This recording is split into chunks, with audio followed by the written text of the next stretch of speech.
Chapter 1281. Actually, Chen Zhao had only thought of it on the spur of the moment. He'd never thought about getting a plane. The association was doing well now, but there was no need to get a plane. Even the cheap Gulfstream G150 or G200 series would cost around $20 million. The association could afford it, but where would they put the plane? In an airline airport, it would cost $2 to $3 million a year. Plus maintenance and fuel, it would cost more than $5 million. If they built a small airport themselves, the one-time cost would be too high. It would cost at least tens of millions. This was because the association already had enough land and didn't need to buy land. Including the cost of land, it would cost at least $100 or $200 million. With the association's current scale, there was no need to get a small airport and a private plane. Moreover, the association didn't have many opportunities to go out. Even if there were occasional supernatural incidents that needed to be dealt with, it wasn't an urgent matter. In terms of cost-effectiveness, building a small airport and buying a private plane was too extravagant. The flight attendant's obstruction didn't make Jamie shut up. After the flight attendant left, she started harassing Chen Zhao again. In the end, Chen Zhao asked the flight attendant for an earmuff and finally closed his eyes to sleep. After arriving in Los Angeles, Chen Zhao hurried home. He hadn't seen Fei Lai and Zhilin for more than 10 days. He missed them a lot. When Zhilin saw Chen Zhao, she tilted her head and looked at him for 3 seconds. Then she suddenly pounced at him and hugged his leg. "Dad, Zhilin missed you so much. Dad, do you not want me and Mom anymore?" Chen Zhao smiled bitterly. He told Fei Lai before leaving, but he didn't tell Zhilin. She actually misunderstood. Fei Lai smiled at Chen Zhao's return. "You're back." "Yes." Chen Zhao nodded. "Darling, are you okay?" "I'm fine," Fei Lai said. "I've been teaching little Nine a lesson these days. It won't be so reckless in the future." "Yes, it should be." Chen Zhao nodded. "Where is it now?" "I'll go teach it a lesson." "It's playing with little three in the forest." "Okay, I'll go see them." Chen Zhao entered the forest. Before he even took 2 steps, he saw 2 black and white things. "Panda." "Wait a minute, that's not right." "Big bear and little bear." Chen Zhao's eyes widened. Looking at the 2 little things, his face darkened. Fei Lai would never do something like that. Only little Zhilin could do it. But to be honest, Zhilin's dying skills were pretty good. They actually had some semblance of a human. Little Zhilin probably dyed them like this because she had watched cartoons. However, they were brown bears after all. Chen Zhao didn't want Zhilin to go overboard. He still had to wash the paint off their bodies. "Little Nine!" Chen Zhao yelled. A whistling sound came from the forest, followed by the rustling of grass and trees. Little Nine, Little Three, and the others had already arrived before him. Because Little Nine, Little Three, Little Two, and Little One ate and lived together, their relationship was the best.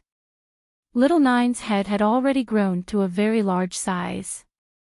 It was nearly 25 meters long, and its 9 snake heads were raised high. "Little Nine, you did well that day. In the future, if anyone hurts Mom and little sister, they have to do the same." Chen Zhao tossed a demonic crystal to Little Nine. Roar! The 3 heads were all filled with envy and jealousy. Then, they looked at Chen Zhao with a wronged expression. It was as if they were saying, "If I were here, I would definitely do better than Little Nine. Little Three, Little Two, Little One, you guys have to work hard too. Protect our family." Chen Zhao patted their heads. Little Nine was even more encouraged. Its intelligence wasn't low. It was even higher than mixed-blood demons like Princess and Walter. However, Little Nine wasn't a demon. It was a magical beast, a magical creature. But you can't hurt ordinary people, especially in front of mom and little sister. Understand? Little Nine's 9 heads nodded at the same time. Wow, L.A. is so much bigger than Honolulu. Jamie's looked at the scenery along the way. The bus had been driving for more than an hour, but they still hadn't reached their destination. L.A. is 6 times bigger than Honolulu, Dollink said. A tourist city was a tourist city, after all. It couldn't be compared to an international metropolis like L.A. Boss, where are we going? The venue of the North American Psychic Contest. We're going there to report. The bus arrived at the suburbs of L.A. The vegetation was dense here. There was a building in front that seemed to be newly built. Jimmy was a bit surprised too. It seemed that the North American Illuminati had spent a lot of money this time. The venue was actually so big. A white-haired man walked out. He wasn't old, but he had a head full of white hair. Jimmy recognized him. He was the general manager of the North American Illuminati, Russell Nanda. Jimmy, long time no see. Russell Nanda walked up and gave Jimmy a warm hug. The guards were only a supernatural organization in the Hawaiian Islands, but their strength and influence were quite good. So, Russell Nanda naturally welcomed Jimmy and his guards at the entrance without holding back his enthusiasm. Welcome to the new headquarters of the North American Illuminati, Mystery Mansion. Ha! You're moving the headquarters to L.A. Of course, Russell Nanda said. The original headquarters in Orlando was also a big city, but its influence wasn't as big as L.S. There are more opportunities and room for development here. Plus, L.A. is a place with many supernatural incidents, so it gives us more opportunities. I heard that the supernatural organization's headquarters is in L.2, right? Jimmy asked meaningfully. Yes, but do I care about them? Russell Nanda snickered. Jimmy could tell how disdainful Russell was of the supernatural organization. Of course, he felt the same way too. The supernatural organization had participated in 2 of the previous North American psychic contests. In the past 2 years, the supernatural organization had made a fool of itself. Jimmy also looked down on the supernatural organization. Are they still participating this time? I did send them an invitation, but do they have the face to participate? Ha! Russell Nanda laughed. Let's go. Let's talk inside. By the way, can you tell me anything about the competition? Jimmy asked. Chapter 1282. The guards are the last supernatural organization to arrive. I'll have someone arrange rooms for you. There's a meeting in the conference hall tonight about the first event. Okay. Russell Nanda indeed valued the guards and arranged the best rooms for them. The guards were envious and jealous of the headquarters of the North American Radiant Society. The environment here was much better than that of the guards. The guards had an office, which was used for meetings and meetings. But the headquarters of the North American Light Society had almost all the facilities. There were training grounds, entertainment areas, accommodation areas, offices, and so on. Boss, when can we have a headquarters like this? Jamie's asked.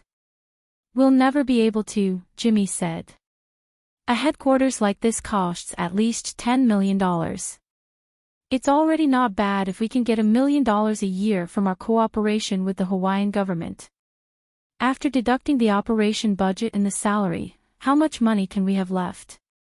And we only have 8 guards. Do we really need such a big headquarters? Jamie's and the others actually knew that they wouldn't need it, but they still had some fantasies. Unfortunately, Jimmy didn't play along with their fantasies and said it directly. In fact, there were many organizations like them who envied the headquarters of the North American Light Society.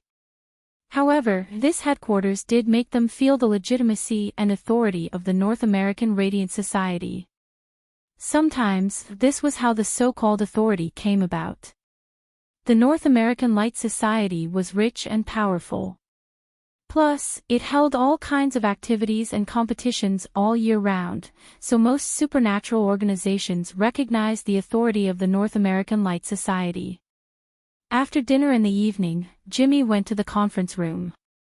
When he entered, he found that the conference room was full of people. At a glance, there were at least 40 people. He knew some of them.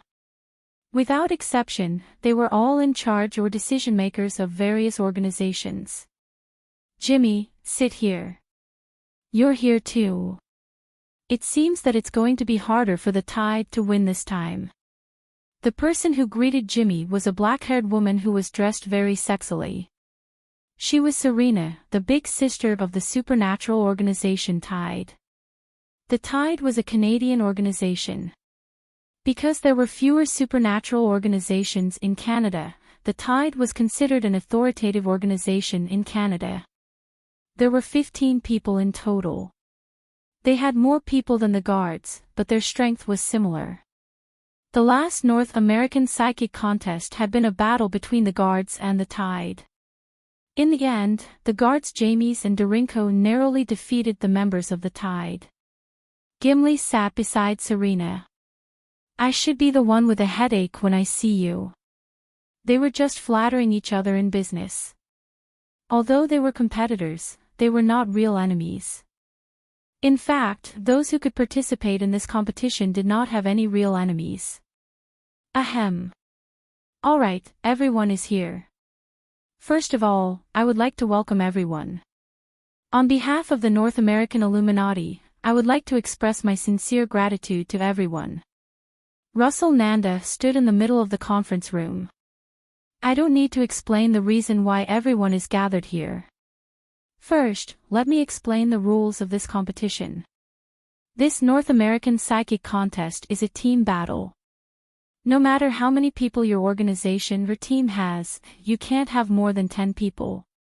Of course, if you have less than 10 members, I can only say that it's a pity that you are in a disadvantageous situation from the beginning of the competition.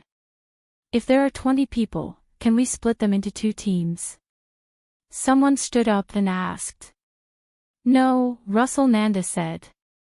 It's not fair to those organizations with fewer people.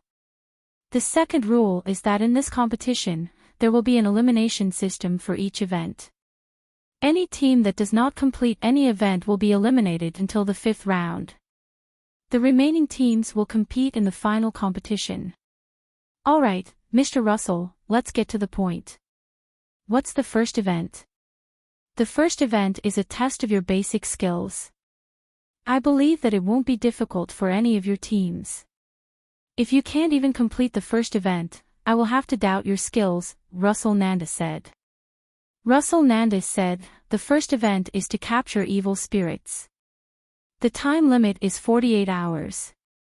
You must capture 10 evil spirits within 48 hours, and you cannot leave the city of Los Angeles. Starting at 6:00 tomorrow night, any team that fails to complete the task will be directly eliminated. That's too troublesome. Why don't we start tonight? This competition has a certain level of danger. Tomorrow, I will have to sign a life and death agreement and insurance to ensure that if any accidents happen during the competition, the North American Illuminati won't be blamed. How troublesome. Those who can participate in the competition are definitely well prepared. No one will blame the North American Illuminati. Most people felt that the North American Illuminati was too troublesome. Since when did Russell become so fussy? That's why they are an official organization. We are not, Serena said. To be honest, if Tide had the financial support and manpower of the North American Illuminati, I would definitely do the same. Is it really necessary to sign an insurance agreement? If your people are injured or killed in the competition, how much compensation can your guards provide? If there's insurance, even if there's an injury or death, we can still get a considerable amount of compensation.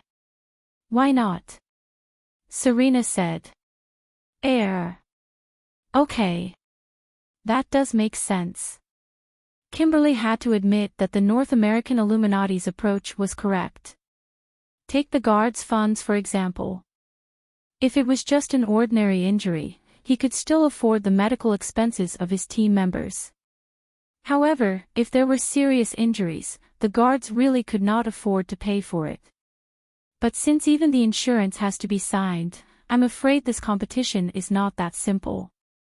Mr. Russell. A white-haired woman came to Russell Nanda's side. Do the participating organizations have any objections? No. Most of them agree with our arrangement. It's a pity that the supernatural organization isn't participating. Otherwise, we can use this competition to humiliate them. Mr. Russell, it's not like there's no chance at all. Oh. What idea do you have? I heard that when the supernatural organization purified Mapleville, they didn't kill the evil spirits. Instead, they convinced them to become their subordinates and took them away. So, the supernatural organization must have a lot of evil spirits. TSK. Russell Nanda said in disdain. These useless people can't even purify the evil spirits. In the end, they must use an embarrassing method to negotiate with the evil spirit organization. Chapter 1283. Serena, Jimmy said with a frown. We don't know anyone in Los Angeles. Where are we going to catch 10 evil spirits? They weren't worried about their combat ability. Usually, they dealt with evil spirits the most. However, they were dealing with supernatural incidents in Hawaii. They were completely unfamiliar with Los Angeles. They couldn't even recognize a single road. How were they supposed to find evil spirits? Evil spirits wouldn't wander around the streets. We have a girl in Tide. She can do divination. She can divine evil spirits. Jimmy asked in surprise. Of course, Serena said proudly. Jimmy's eyes lit up. Serena, why don't we work together? We'll eliminate the other organizations first. Then, we'll decide the winner. Why? You can't even protect yourselves right now, Serena said disapprovingly. Serena, how do you know that we won't be able to use our team's magic later? Are you sure your team can solve everything? This. Serena indeed wasn't confident. Just as Jimmy said, they had a good chance of winning if they worked together. All right, I promise, Serena said. Serena said, but if you go back on your word, we, the Tide, will fight to the death with your guards. Of course. Jimmy didn't plan to go back on his word. After all, they had already said it out loud. Moreover, this was a semi-public place. If he betrayed Tide and Serena in this competition, the dignity of the Royal Guards would be completely destroyed. A victory wasn't enough for him to go back on his word. Moreover, Tide wasn't weak. In fact, they were very strong. Serena had considered this too. If they worked together and supported each other until the finals, they could indeed minimize the risk. Hey, Serena, Jimmy. Just then, Russell walked to the balcony. What are you guys talking about? About the competition, of course, Serena said with a smile. Jimmy and I plan to work together. After all, Russell was the organizer and wouldn't be participating in the competition. So, Serena calmly told them about her cooperation with Jimmy. Of course, she had another consideration. Letting more people know about their cooperation would ensure that Jimmy wouldn't go back on his word. The two of you are working together. Looks like you've already secured the championship. Russell Nanda laughed. Looks like I don't need to help anymore. You've always been impartial. What will you help us with? Help us win the championship. Serena said disapprovingly. I can't help you win, but I'm familiar with Los Angeles. I know where the evil spirits are. Do you need my help? Serena and Kimley twitched their brows. They didn't believe that Russell Nanda would open the back door for them. This was almost like cheating. Based on their understanding of Russell Nanda, this guy would never do something like breaking the rules himself. Of course, if you want to talk about it. There's a road leading to the forest on the outskirts of Zyriel.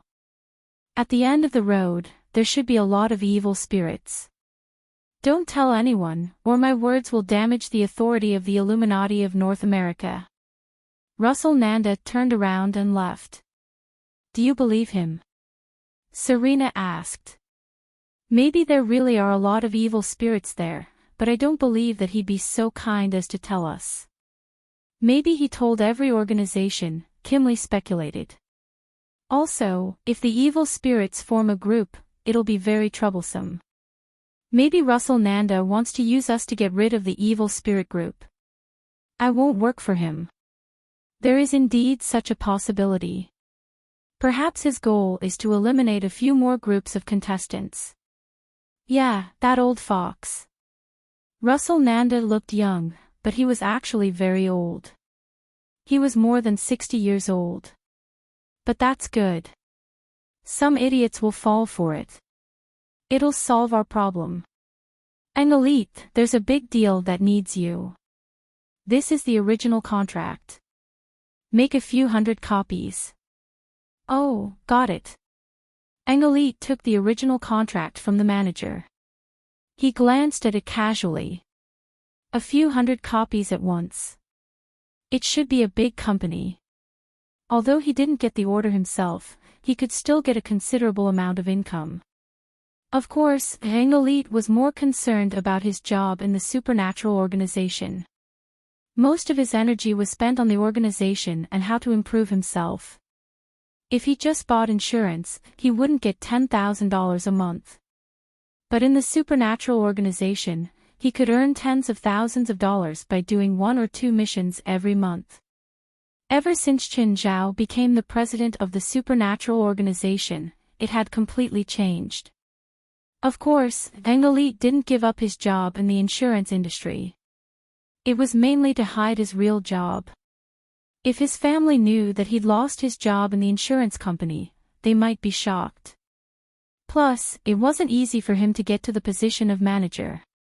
His normal work was easy and he had a lot of free time. He could also use a client as an excuse to go out and report to the organization. Also, after helping some people deal with supernatural incidents, he could send out an insurance policy. He could do both his main job and side job at the same time. Most importantly, unless it was a group operation, Qin Zhao wouldn't force Engelite to stay in the organization. During the demon army attack, Engelite had performed well and gotten a good result. For this, he'd even received $100,000. Of course, the ones with the highest bonuses were Gaia and Heartwarming. Engelite was envious of their bonuses, but he wasn't jealous. Qin Zhao had always been fair with rewards and punishments. He wasn't as strong as Gaia and Heartwarming. Plus, he'd been practicing his magic hard. Don't be fooled by the fact that he usually doesn't show off his abilities, but his strength has improved very quickly. He usually combed his hair back, wore a suit and tie, and carried an official bag. He looked no different from those insurance salesmen. But no one in the insurance company knew that he always had a pair of daggers in his bag. Dongye Tianqi had made them for him. He loved them so much that he couldn't bear to part with them. Engelite came to the address the manager gave him. He looked inside and felt that the layout was like his own organization's headquarters. Chapter 1284. Engelite entered the headquarters of the North American Light Association. The person leading the way was a white-haired woman. Apart from her weird hair, she was still very pretty. "Sir, this way please," the white-haired woman said. With the white-haired woman leading the way, Engelite came to a conference room. "Okay, miss, please call in the people who are going to sign the insurance." "Okay, please wait a moment. Soon, the white-haired woman brought in 20 people. Engelite realized that these people were dressed differently. They didn't look like employees of the same company at all. Instead, they looked more like members of the supernatural organization. They were also dressed differently. In the past, Engelite didn't think it was a problem. But now that he looked at them from an outsider's point of view, he suddenly felt awkward. Should he tell the president to have them wear the same uniform when carrying out missions?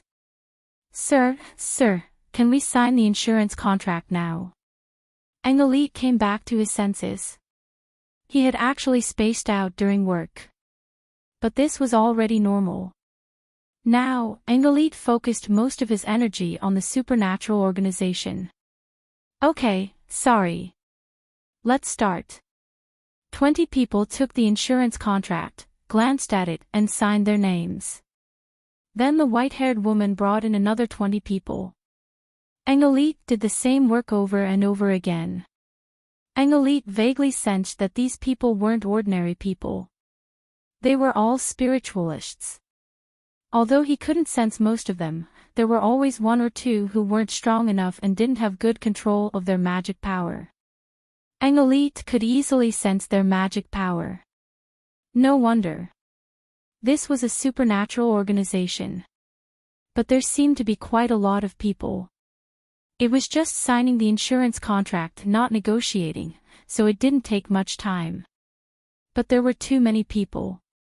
There were at least 400 of them. There were really a lot of people in this supernatural organization. But judging from Engelite's senses, most of the people in this organization were similar to him in the past. They were spiritualists who were just slackers. Of course, Engelite didn't dare to say that he would definitely win against anyone in the organization, but he could definitely stand alone against outsiders. Engelite's mentality was good. He felt that everyone had gone through that stage. But the strength of an organization had nothing to do with the number of people. The supernatural organization only had 20 to 30 people, but most of them were quite strong. Even Aduz dared to run out and take orders. Right, Aduz was about to be discharged in 2 days. He usually played with Aduz, so he should pick him up. The white-haired woman noticed that Engelite was distracted again. His impression of Engelite immediately worsened. However, the insurance contract had already been signed. Mr. Engelite, let me see you out. Oh, thank you. Engelite packed his things and was about to leave when he felt a bump on his shoulder. A man with a mohawk hairstyle purposely rubbed against Engelite. This man was the same as Morid. He wasn't a good person. Of course, after being taught a lesson by Qin Zhao, Morid had become much more well-behaved. After walking for 3 meters, the man's expression suddenly changed. He touched his pocket and realized that he had lost something. The mohawk man turned to look at Engelite, who was holding on to his phone. Sir, did you lose anything? A look of surprise appeared on the white-haired woman's face. How did this insurance salesman take away that guy's phone? He couldn't even see it clearly. The mohawk man's face was filled with anger.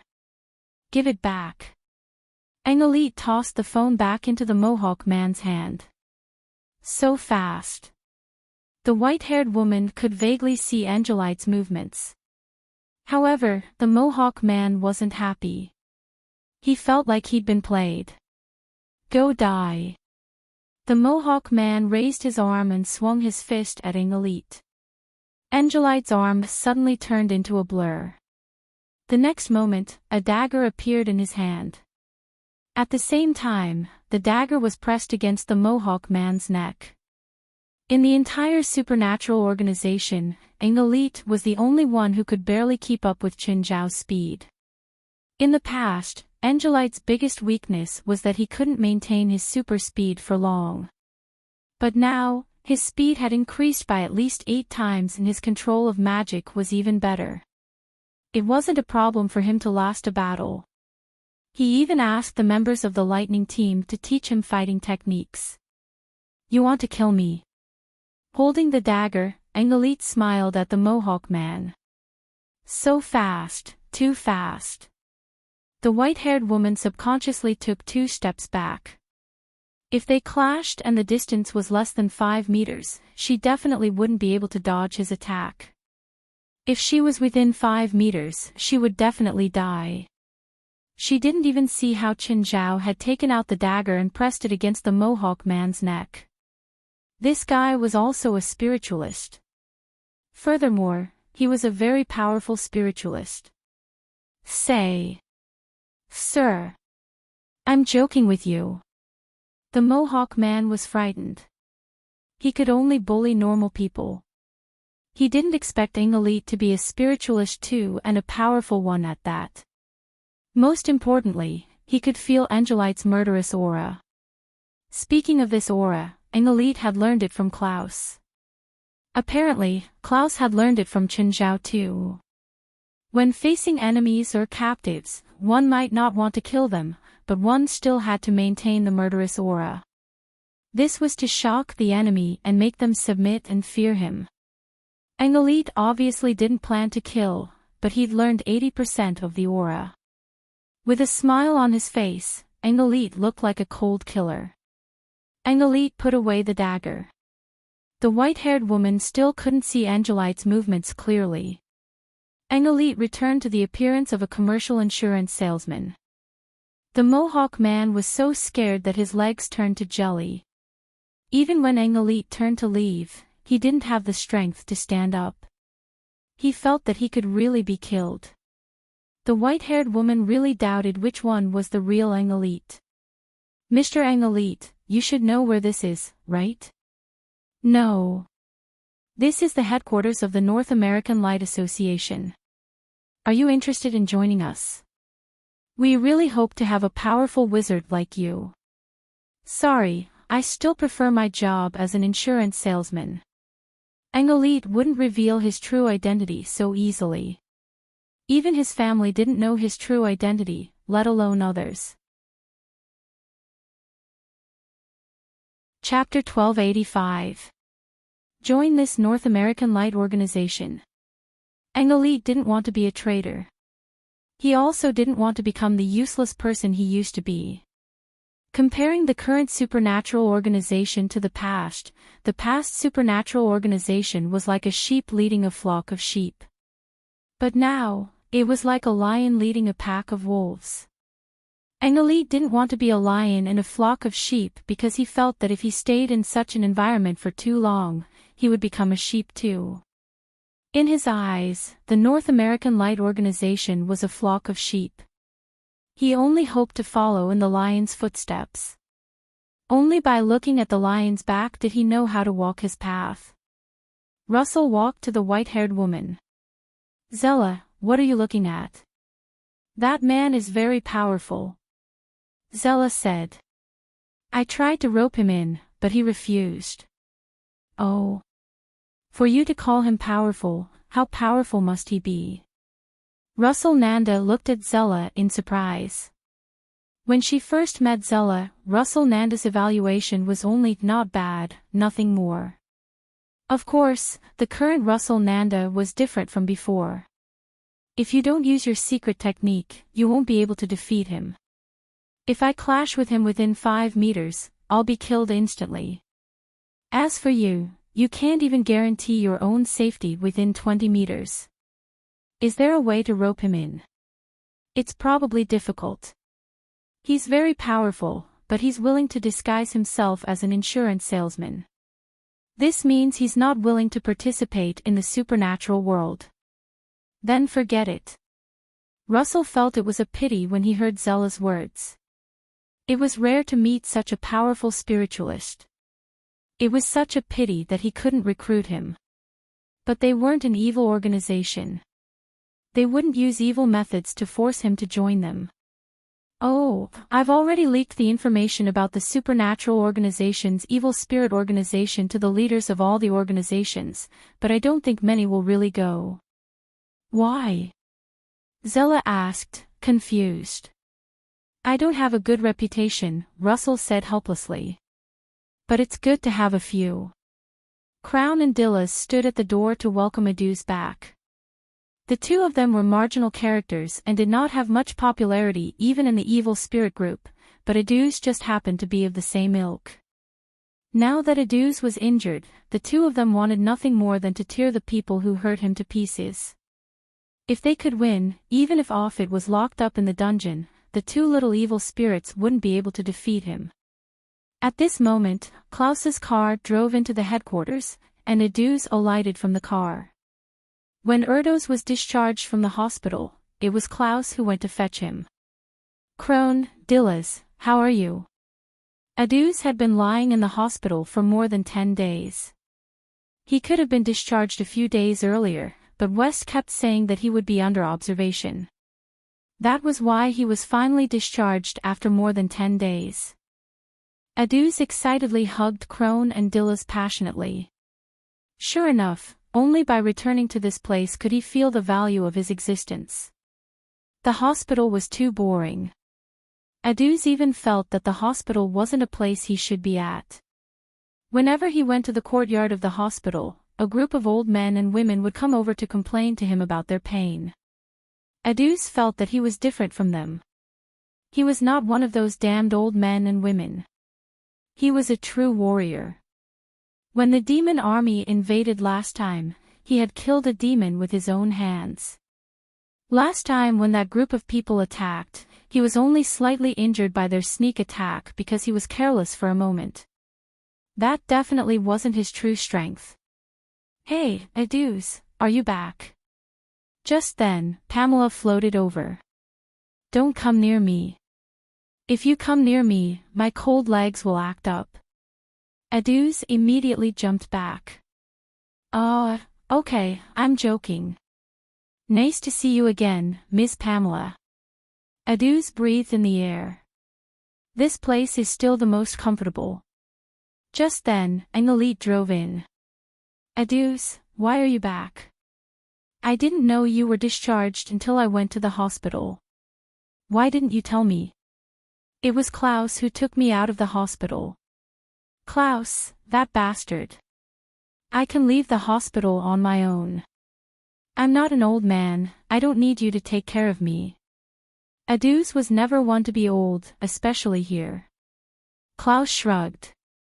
I was afraid that you'd be late. The president knew that you'd come today and left a lot of food.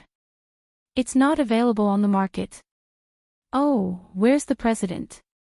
Someone attacked Miss Phalai. He's angry now. What? Who dared to attack Miss Phalai? Crown, take out my weapon. I'm going to kill all those bastards. Alright, it's just a bunch of normal people. The president and Mr. West already went to deal with it. Adu's, go inside. The party is about to start, Pamela said. You can't miss the food. After all, even spirits liked the food that Qin Zhao had left behind. It was all magic food. It couldn't be bought on the market. One was even the immortal bird. Legend had it that eating the immortal bird's flesh would grant one immunity to fire. Of course, it wasn't that good in reality, but it did grant a certain level of heat resistance. It also had a certain amplification effect on fire magic. Magic food couldn't give normal people magic power, but there would occasionally be some special effects. It was like awakening, but not fully awakening. It could be considered a mutation. Of course, the chances were very low. Everyone mainly liked the taste and texture of the magic food. The sky darkened and everyone started the party. Apart from the people locked in the dungeon, everyone in the headquarters came to the party, including the evil spirit group.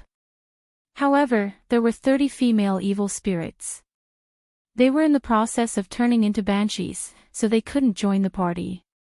Also, because Qin Zhao wasn't here, the evil spirits were rather relaxed. Lady Pamela, let me toast you. Crown held his glass. It was the purple brew that Qin Zhao had provided. It was extremely expensive outside, but they could enjoy it freely here. Pamela responded to Crown's toast. After drinking, she took a deep breath. The wine was filled with magic. It was really irresistible. Suddenly, Pamela raised an eyebrow. Just then, Klaus also put down his glass. He heard the roar of a motorcycle outside. Chapter 1286. The door of the headquarters was smashed open by a car. Just like the last time off, it broke into the headquarters. There was no greeting at all. This was a naked invasion. It was an enemy. There were a few commercial cars behind, all filled with people. They jumped out of the cars as soon as they broke into the headquarters. Pamela appeared in front of everyone. Look, there's an evil spirit. There really is an evil spirit. Looks like Mr. Russell South didn't lie to us. This mission can be completed easily. One of the psychics had a weapon that looked like a gun aimed at Pamela. Bang! The gun didn't shoot bullets or energy. Instead, it was a net. The net covered Pamela directly. Pamela could feel that the net was special and had rune power on it. Pamela's expression immediately changed. "Aw!" Pamela screamed at the person in front of her. Boom! The person's body exploded. Blood and flesh splattered everywhere. Everyone was stunned. Instantly, all the spells poured toward Pamela. Pamela was even angrier. Her warning didn't work. She looked at the 30 or 40 people before her. Cold air suddenly surrounded Pamela. Her body suddenly relaxed, and she let out another shrill scream. The cold air turned into thousands of icicles along with the screams, spreading in all directions. The spiritualist at the front was the first to be hit. The moment he touched the icicles, his soul was pierced and his body shattered like ice. Seeing that things were bad, the spiritualists behind hurriedly used defensive spells. But they still underestimated how terrifying Pamela was. The tens of thousands of icicles destroyed everything. They were as unreasonable as a metal storm. The defensive spells could block one icicle or two, but they couldn't block 100 or 1,000. In an instant, the bodies and souls of the 40 spiritualists were shattered. Only puddles of ice were left on the ground. Just then, the car at the back suddenly started. It turned and fled out of the headquarters. There were 2 other people in the car. They'd come to join in the fun. But they'd never dreamed that they'd encounter such a terrifying evil spirit here. No, it definitely wasn't an evil spirit. There couldn't be such a terrifying evil spirit. That definitely wasn't the power of an evil spirit. It was a demon. Dozens of spiritualists were slaughtered in an instant. They didn't think they were hunting. He was sending himself into the tiger's den. Pamela saw the escaping car and shrieked again. The MPV was dismembered. Pamela floated above the car. After checking, she saw a pool of blood and flesh on the driver's seat. After confirming that there was no aura of a living person, he slowly turned around and left. After Pamela left, someone crawled out of the car. This person looked in the direction of the supernatural organization's headquarters and ran into the darkness. He was frightened, truly frightened. Odenkirk fled back to the North American Light Society headquarters. Odenkirk, how come you're back so soon? Did the mission go smoothly? Russell saw Odenkirk return, but things seemed to be different from what he imagined. Odenkirk looked a little disheveled. Did something happen? Russell. I'm going to kill you. I'm going to kill you. Odenkirk suddenly lost control and pounced at Russell Nanda. Russell Nanda quickly stepped back. What are you doing? Odenkirk, I won't go easy on you if you do this again. It's you. You killed my friends. You *Shoal, you're sending us to our deaths. Death? What happened? You don't know. You did it on purpose. You told us that there were many evil spirits there, but we only met one. But that evil spirit, she. What happened to her? There's so many of you and you can't even catch one evil spirit, right? She killed all of us. Not just my people, but everyone who went with us. They all died. They all died to that evil spirit. In just one move. She killed all of us with one move. What? Russell Nanda looked at Odenkirk in shock. How is that possible? You're not normal people. How can this happen? That's the truth. That wasn't an evil spirit at all. It was a monster. My friends, my brothers, everything I had, is gone. Odenkirk roared and cried. Russell Nanda was deep in thought. His expression also became very ugly. How could it be? How could an evil spirit have such terrifying power? Could this be the reason why the supernatural organization couldn't cleanse Mapleville after so many years? If that was the case, everything would make sense. If such a terrifying evil spirit existed in Mapleville, it would indeed be difficult to destroy. In the end, they had to negotiate with the evil spirit group in Mapleville. But this way, the supernatural organization got a bargain. They'd actually obtained such powerful combat power. What a pity. If only this evil spirit could join the North American Illuminati. The next day, Chen Zhao came to the headquarters of the supernatural organization. He realized that the entrance was a bit messy. What happened?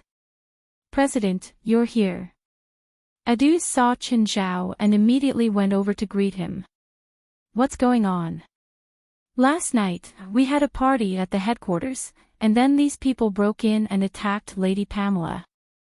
Then Lady Pamela got angry and killed everyone. Who are they? Chen Zhao didn't care about their lives. I don't know. Lady Pamela was too fast. When we came out, the battle was already over. Oh, forget it, Chen Zhao said. If something like this happens again, leave at least one alive if the conditions allow. At least we'll know who sent them. Coming to his territory to behave atrociously, he deserved to be beaten to death. Chen Zhao didn't mind. What a pity, Adu said regretfully. Lady Pamela was too fast. I wanted to teach these bastards a lesson myself. He really wanted to prove that his injury last time was an accident. President. Carrying a backpack, Helith came out. Seeing Chen Zhao, she went over to greet him. Where are you going? I'm lacking some summoning materials. I heard that there's an abandoned cemetery in the southwest. I plan to go there. I probably won't be back tonight. I know that cemetery, Chen Zhao said. It's quite far. I'll take you there. Subconsciously, he still treated Helith like a child. Chapter 1287. Chen Zhao drove Hallease to the abandoned cemetery.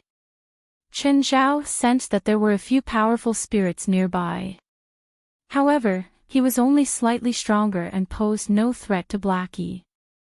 Moreover, he could feel that Helith's perception of the dead was stronger than his. She must have felt it too. How long are you staying here? Chen Zhao asked. 1 day should be enough. We just need to find some skeletons. Then I'll pick you up tomorrow, or call me when you're done. Guild leader, I'm not a child.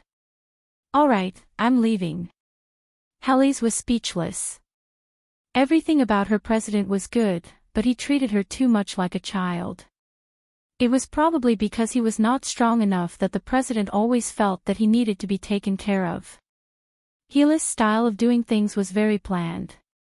Whatever she did today, she would do it tomorrow. He would enter the training tower's 4th floor twice a week. Then, he spent the next 2 days meditating and studying black magic.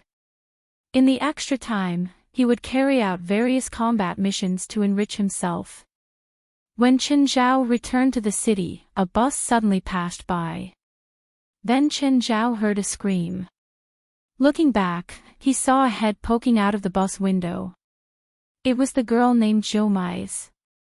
"Hi, uncle." Chen Zhao immediately pretended not to see anything and left. Jamies immediately said to the bus driver, "Stop the bus, stop the bus." "Amy, where are you going?" "Let's go out and play," Jamie said. "We're on a mission right now." "We're competing," Kingsley said. "It's just capturing a few evil spirits. It doesn't matter if I'm here or not." Gimli looked at the other members of the Tide Guild, but Serena said, "It doesn't matter. We're just capturing a few evil spirits anyway. We don't need so many people. Can I go with you? It's my first time in Los Angeles. I didn't even get a chance to go out and play," a female member of the Tide said. "I'll go too. I'll go too." Several members who were about the same age as Jamie's all wanted to go out and play. With Jamie's taking the lead, they naturally didn't want to fall behind. Kinley looked at Serena. Serena looked helpless as well. He had thought that Xiaomi was alone. In the end, after she took the lead, a group of people followed suit. "Forget it, all of you can go. You can play however you want. Billy, stay here. We need you for our operation." "Yes, big sister." Billy nodded. "Come back at night. Don't spend the night outside." Gimli was still a little worried about the children. Xiao Misai and the other young people all got off the car and went out to play in groups of 2s and 3s. Dorink had always been Jamie's follower. "Jamie's, where are we going?" "Let's go find that uncle. He should be very familiar with Los Angeles. Let him take us there. We don't know him that well." "Who said we're not? We even saved him before. Have you forgotten? That doesn't count as saving him. The person who kidnapped him didn't intend to kill him," said Dorink. "I don't care. We saved him anyway. Let me see where he is now." Jamie's closed her eyes for a moment before opening them again. "Turn right at the intersection ahead. We have 2 legs. He's driving a car. Can't we hail a taxi?" After driving for more than 10 minutes, he suddenly felt a car following him. He glanced at the rearview mirror. It was a taxi. Chen Zhao parked by the roadside and saw 2 girls run out of the car. Chen Zhao immediately wanted to run back, but it was too late. "Hey, uncle, we meet again. We're really fated." "Who's fated with you? How did you know I was here? Would you believe me if I said we know magic?" Chen Zhao had already known that they were witches at the airport in Hawaii. Thinking about it carefully, it wasn't surprising that they could find him with magic. "You really don't believe me?" Jamie's looked at Chen Zhao's smile. "But it's normal. Most people don't believe that magic exists in this world. Why are you looking for me? Take us out to play." "I'm not free." "What do you want to do?" "Work." "What do you do for a living?" "University professor." "Liar. There's no professor as young as you. You finally admit that I'm young. Let's go. I'll treat you to dinner. The food here is really good." Jamie's wiped the grease off her lips in an unladylike manner. "This place must be really expensive, right?" "It's all right. The minimum spending at Marina Restaurant was $800. Those who could come here would usually spend more than $3,000. It was noon, so there weren't many people in the restaurant. But at night, it was hard to find a table here. "Uncle, you're rich, right?" From Jamie's point of view, Chen Zhao must be very rich since he took them to such an expensive restaurant and a private room in a first-class cabin. Yes, I do have some money. Do you want to sponsor us? If you have any trouble in the future, we can help you solve it. No need. I believe I can solve any problem myself. If I can't, you probably can't either. That's not for sure. You don't even know our abilities. Well then, go kill the one in the White House. See? If I can't do it, you can't do it either. Don't joke around. We're not terrorists or killers. Does that mean that apart from that, you can do everything else? Of course. We don't kill people. Okay, I need money. Go rob 100 million from the bank and give it to me. Pfft, if I have that ability, why would I need your sponsorship? See, I need money. You can't do it either. Shoal, you're messing with us. No. Look at my serious eyes. Why don't I see your serious eyes at all? Okay, are you full? I have something else to do. I'm a man of my word, Jamie said. If you really have something you can't solve, you can find us. Chen Zhao looked back at Jamie's and Dorinko. He only smiled and left. At the same time, the bus stopped outside the abandoned cemetery. Kingsley, Serena, and Billy alighted and realized that there were 2 more buses parked in front of them. Just like their bus, they were both from the North American Illuminati. The drivers were also from the Illuminati. Serena frowned. Someone got here before us. Are we still going in? Kingsley asked. Billy, are there many evil spirits inside? Chapter 1288. How strong?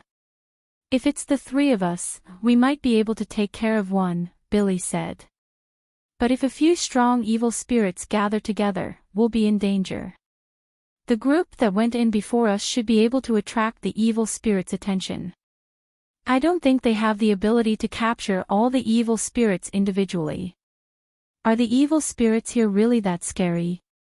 Jimmy had never encountered such a strong evil spirit. The evil spirits here must have devoured all the evil spirits in the graveyard, leaving only a few strong ones. They can't do anything to each other, which is why they're so scary, Billy said. As long as we're careful, it'll be fine, Serena said. All right. The 3 of them entered the graveyard.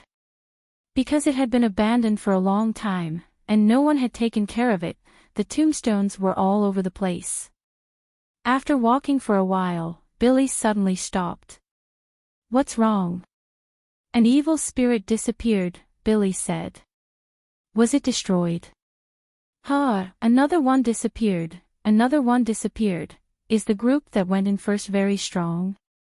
Jimmy asked in surprise. No way. I didn't see any particularly strong group this time. Serena glanced at Jimmy. Except for your guards. Just then, a terrified scream came from the graveyard. Then, the 3 of them saw more than 20 people running away in panic. Behind them, there were 4 more evil spirits. They're being chased by evil spirits. No, they're running in different directions. They're not being chased by evil spirits. They're running together, Serena said. Only then did Gimli realize that they were indeed running away, but so were the evil spirits. What's in there? So scary. There's an aura. A very strong magic power has appeared in front of us, Billy suddenly said in fear. Kingsley and Serena also sensed the powerful magic. They looked into the depths of the graveyard and saw a girl in black standing there. The 3 of them backed away in fear. The girl in black was emitting a terrifying aura. Let's go, Serena said. We can't stay here any longer. That girl is very scary. We'll be killed by her. Kingsley and Billy thought so too. This magic made it impossible for them to resist. It was better for them to escape as soon as possible. The three of them left the cemetery. Fortunately, the girl in black did not chase after them. Another group of people had also escaped. Some of them could no longer stand up and were lying on the ground, panting. "Are you body from the new era?" Serena looked at one of them. She recognized one of them. She had interacted with him before. "Serena. Why are you here?" "Just like you guys. What's going on?" "We heard that there were evil spirits here, so we came to capture them. When we arrived, we discovered that the evil spirits were surrounding that black-clothed girl. We wanted to help, but that black-clothed girl chased us away. I wanted to teach her a lesson, but what was the result? That black-clothed girl accidentally killed 2 evil spirits." "Slip up. What do you mean?" "She wanted to capture the evil spirits alive, but because of our harassment, she ended up killing 2 of them. Then, she took it out on us and even injured Naan." "What's with that black-clothed girl? Do you know her? Is she also one of the contestants?" "I don't know her. I've never heard of such a terrifying witch." "I don't think she's one of the contestants," Kimley said. "If she is, we don't have to compete anymore." Everyone fell silent. Indeed, just the black-clothed girl's aura alone was enough to make them stop. According to Body, the girl was actually facing a few powerful evil spirits by herself and still had the upper hand. Moreover, if the black-clothed girl wanted to eliminate those evil spirits, she should be able to do so easily. "Let's go. Let's leave this place. If that black-clothed girl comes out, it'll be troublesome." Everyone hurriedly returned to the bus and left the abandoned cemetery. "Looks like L.A. isn't as simple as we thought," Kimley said. "The world is so big. It's not strange to have 1 or 2 powerful spiritualists occasionally," Serena said. "Maybe she's the only one in all of L.A. Don't you know what happened last night?" "Know what?" 4 organizations went to the place Russell Nanda provided, but only 1 escaped. That survivor has been sent to the hospital by Russell Nanda, and he doesn't allow us to contact him. "What about the others?" "They're all dead. The person who asked for it was screaming along the way. Many people heard him. Russell Nanda probably wouldn't do that. Even if he wanted to eliminate the contestants, he wouldn't send them to their deaths. I suspect that even Russell Nanda didn't expect this. Things have gone out of control," Kimley said. "Maybe Russell Nanda's initial goal was to eliminate a few groups of contestants, but something unexpected happened and caused casualties. Looks like we have to be wary of Russell Nanda. Be careful not to be led into a ditch by him." "Indeed. I don't know what kind of enemy they encountered. So many people died. For example, that black-clothed girl has the ability to kill all of us." "Yes. Luckily, we escaped quickly. Luckily, they had an evil spirit compass like Billy. Within the 48 hours, they finally caught 10 evil spirits. However, there were many contestants this time, and they all had their own abilities. Even the stupidest method was to find a local guide to find the so-called haunted houses or haunted places. So, most of them completed the mission. When they gathered in the conference hall for the second time, Kimley realized that half of the people were gone. "Seems like many teams have been eliminated," Kimley thought. Russell Nanda came. He acted as if nothing had happened. "First of all, congratulations on completing the first event. Now, there are 25 groups left, which is 250 people. Now, I'll explain the second event."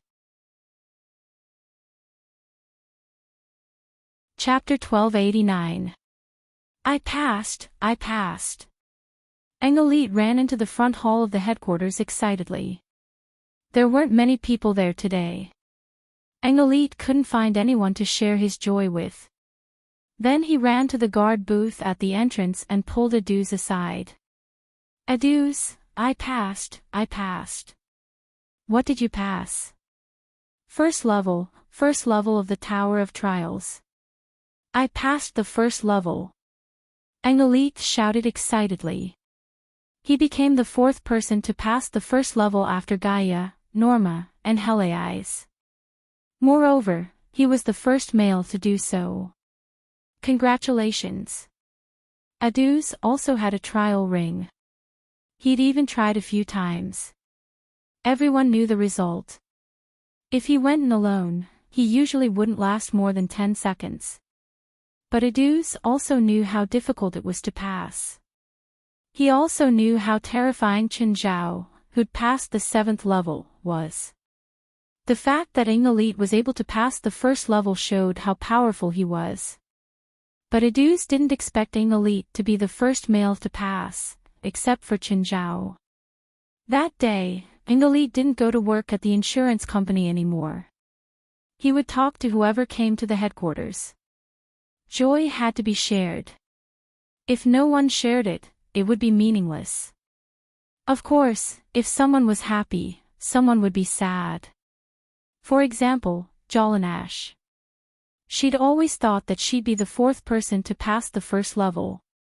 Most people in the association thought so too. The first three were all female, Gaia, Norma, and Heartwarming. This proved that witches were indeed more powerful than wizards. But she didn't expect that Enrich, who'd always kept a low profile, would be the fourth person to pass the first level of the Tower of Trials. Everyone could see Enric's strength. Enric's magic was speed. He was also the only one who could compete with Chen Zhao in speed. But no one expected Enrich to be the fourth. But this also caused the association members to start a crazy trip to the Tower of Trials again. In fact, many of the members were not far behind. Take Jolanash for example. She had originally thought that she would be the fourth, and it was not without reason. She could kill around 90 monsters now. She believed that she'd be able to pass the first level soon. However, Enrich beat her to it, which made her really angry. There was also Giselle, Morid, and more. They were not far from Jolanash and were all very likely to make it to fourth place. Only West and Patya were unperturbed. The two of them were complete support. It was basically impossible for them to pass the first level alone. Gakira and Dongye Tianxi belonged to the last batch of members to join the association.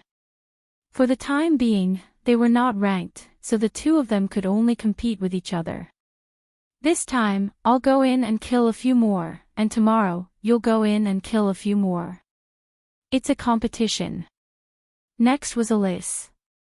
Although she also knew offensive magic, she was generally classified as a support-type witch, or a functional witch. Pan En and Eric were in the second group, about the same strength as Jolanash and the others. The first group consisted of Gaia, Norma, and Heartwarming. The strength of the three of them was indisputable. There was also more Raz. She had only entered the Tower of Trials once and never entered again. She was originally Offit's subordinate and was forced to join the association. Her strength was not outstanding and she was purely a support. She could not adapt to the battles in the Tower of Trials at all.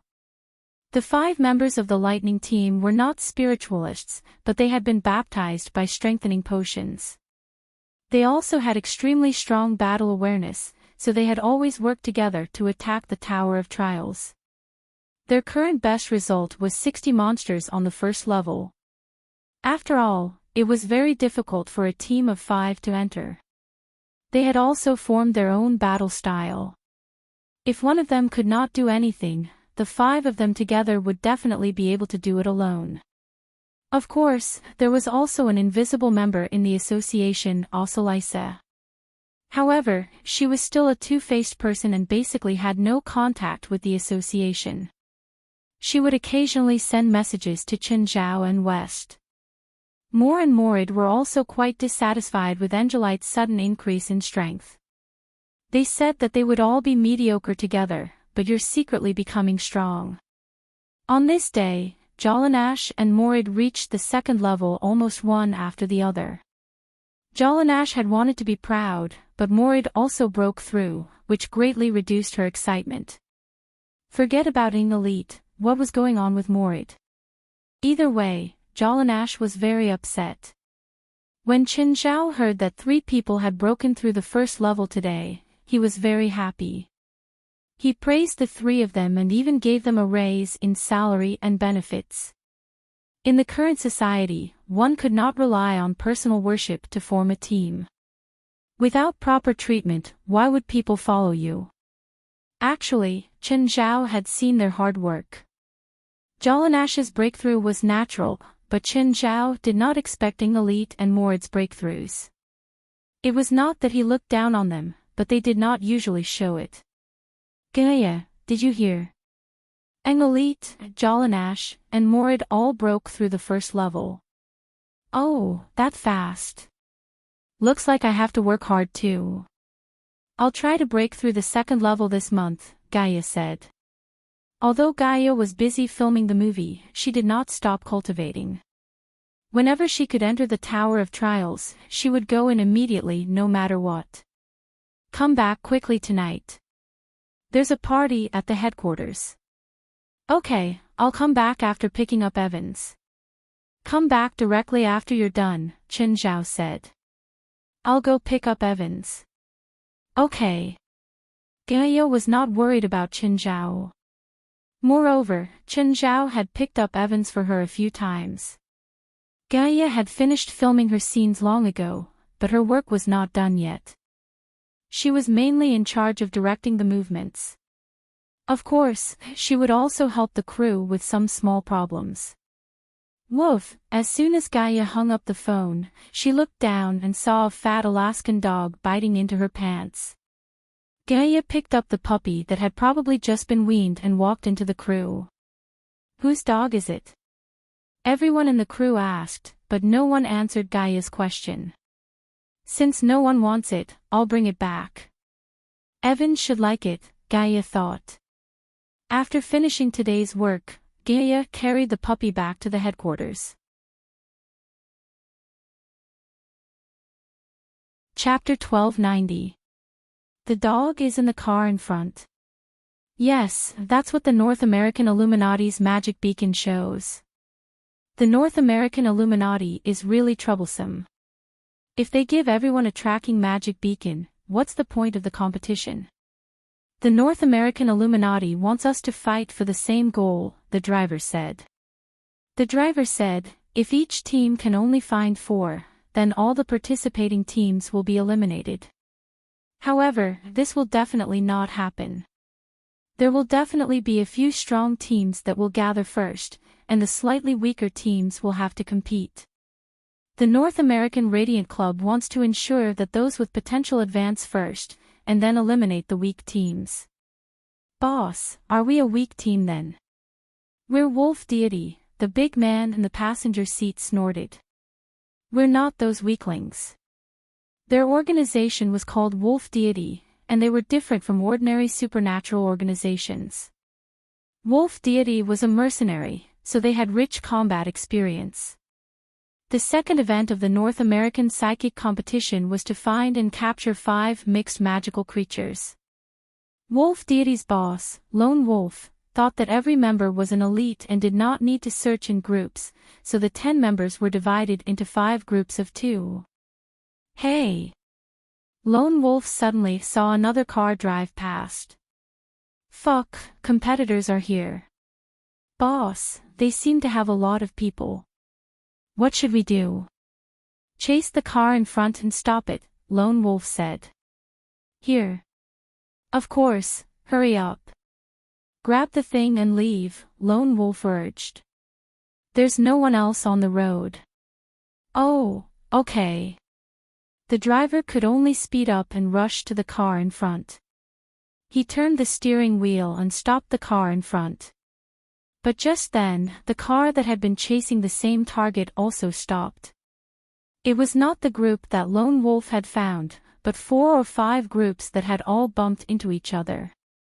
Gaia saw that she had been stopped by an unfamiliar car and frowned. After she left the set, she had felt a car following her. She just could not figure out who it was. Revenge? Or some kind of robber? Gaia carried Jamie out of the car. Just then, a dozen people got out of the 4 or 5 cars. There were men and women, dressed in all sorts of strange ways. Gaia was a little confused. Were robbers nowadays so unconventional? Kinley and Serena cooperated as usual. Both sides had agreed that after one team found 5 hybrid magic creatures, they would help the other team search for them. There are so many competitors. How could it be such a coincidence that they are all gathered on the same target? Serena said in a low voice. I reckon there will be a huge battle soon, Jimmy said with a frown. This was only the second round, and they were already going to start fighting. Don't do anything first. We'll take over after they're done. Serena clearly wanted to reap the benefits. They're not idiots. Who wouldn't want to reap the benefits? Gimli said. There's really someone who's an idiot. Ha! The person who stopped the car, Lone Wolf, is an idiot who only knows how to use force. He will definitely rob it later, and after that, the others will definitely stop him. Serena said. Indeed, just as Serena had guessed, Lone Wolf swaggered toward the woman. Who are you people? Gaia shouted. None of your business. Give me the dog in your arms. Lone Wolf walked in front of Gaia and reached out to grab Jamie, who was in Gaia's arms. Gaia single-handedly grabbed Lone Wolf's wrist. Is this dog yours? Cut the crap. Lone Wolf raised his leg and kicked Gaia's stomach. Gaia took 2 steps back. Lone Wolf was a little surprised. He was an enhancer. Even though he hadn't used his full strength in that kick, it definitely wasn't something an ordinary person could withstand. However, this tall woman only took 2 steps back. Not bad. You can withstand my kick. Lone Wolf suddenly sped up and charged toward Gaia. Gaia was already enraged. She looked at the charging Lone Wolf. Bang! With a punch, half of Lone Wolf's face caved in, and he lay on the ground, motionless. Whoosh! Suddenly, there was the sound of something cutting through the air. Gaia twisted her shoulder, but she couldn't dodge the sneak attack. Her shoulder was cut by a crossbow bolt. Gaia's expression immediately darkened. These weren't ordinary people. The surrounding atmosphere had also become heavy. Gaia's body emitted a violent aura. This aura brought with it an oppressive feeling. Everyone was out of breath, and it also stimulated everyone's nerves, making them restless and agitated. So scary.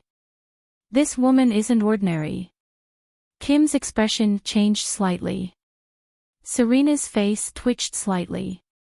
She was trying her best to resist this violent feeling. Kill! Everyone roared at the same time and charged toward Gaia. They were forced to do so by her aura. But in the next instant, a wave of heat erupted from Gaia's body. There was also an oppressive feeling that was 10 times more terrifying. Scram!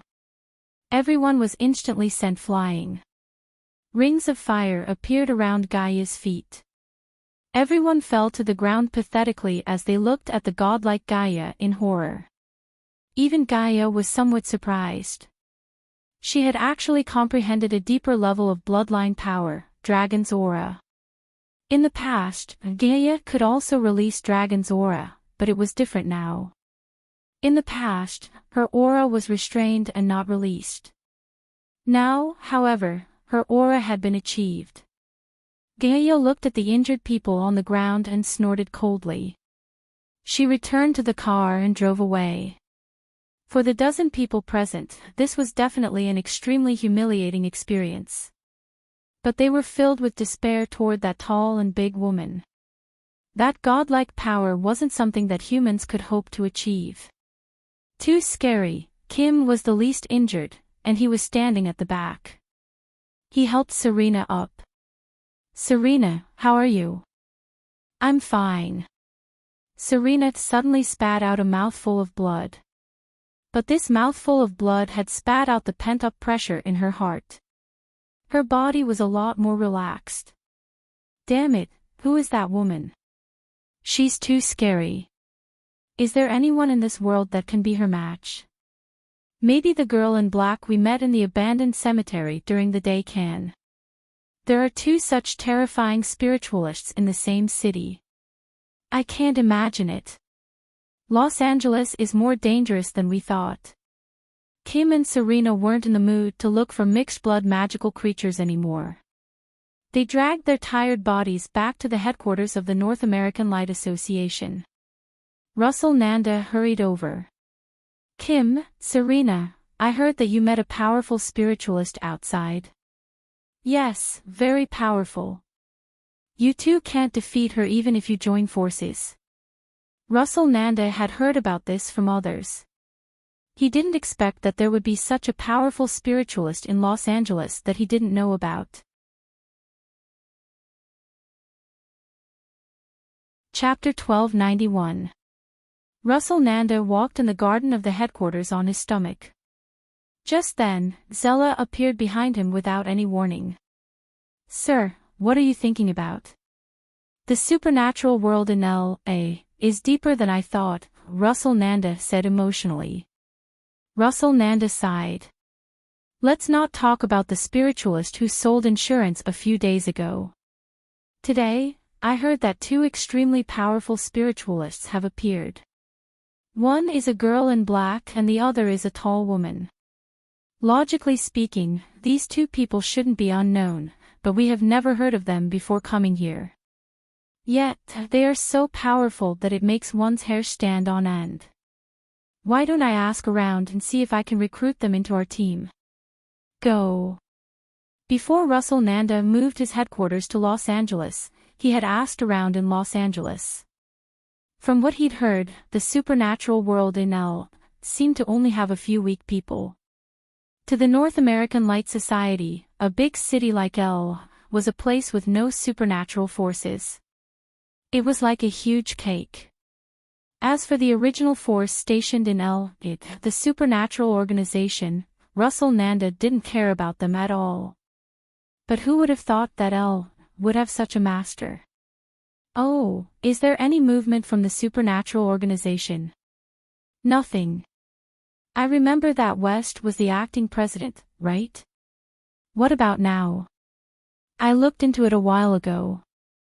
It seems like a Chinese is the president now. Do you have his information? Some. On the surface, he's a university professor, but he's an illegal doctor in private. He makes a lot of money by practicing medicine illegally. Zella pouted in disdain. TSK. This supernatural organization is really something. They actually found such a person to be the president. I really don't know what West is thinking. Russell Nanda's laughter was filled with disdain. Sir, do you want me to give him some trouble? Don't go to their headquarters. There's a powerful evil spirit there. Russell was still very concerned about the evil spirit that killed dozens of spiritualists. Do you know where he lives? Yes. Go and give him some trouble. To what extent? Zella asked. As long as you don't expose us, Russell Nanda said. Make their new president homeless. Thud, thud, thud, little Gerlin, stop hitting me. You're going to crack my head. Hanks felt a headache coming on. In the past, Hanks could still endure Gerlin's abuse. At most, Gerlin would hug his skull and bite it. But ever since Qin Zhao returned from outside and gave Gerlin a golden awl, everything changed. Of course, the truth was that Gerlin had stolen the golden awl herself. Qin Zhao had originally kept the golden awl as a decoration. To prevent Gerlin from getting it, he had placed it on a higher shelf. In the end, King Kong helped little Gerlin take it down. From then on, Hank's nightmare began. Hanks felt that his skull had been cracked by the force of the blows. Beautiful Miss Phalai, please save me. Please save me from the hands of this little demon. Hanks could only ask for help from Phalai.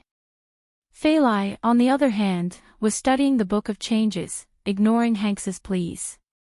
Someone save me. Hanks wanted to cry but had no tears.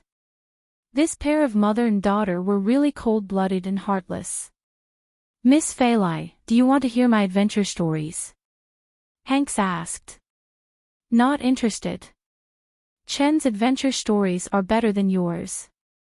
At first, Phalai was still interested in the so-called Treasure Island, but she slowly lost interest. Of course, the main reason was that she was pregnant. Hank's adventure stories were all the same. It was always about how he experienced difficulties and finally found the so-called treasure. He might as well watch those old-fashioned adventure movies. Just then, Chen Zhao returned to the living room after swimming. He saw Jerlin hugging the skull and the golden awl in her hand. He reached out to grab it. No, no. Don't take my hammer.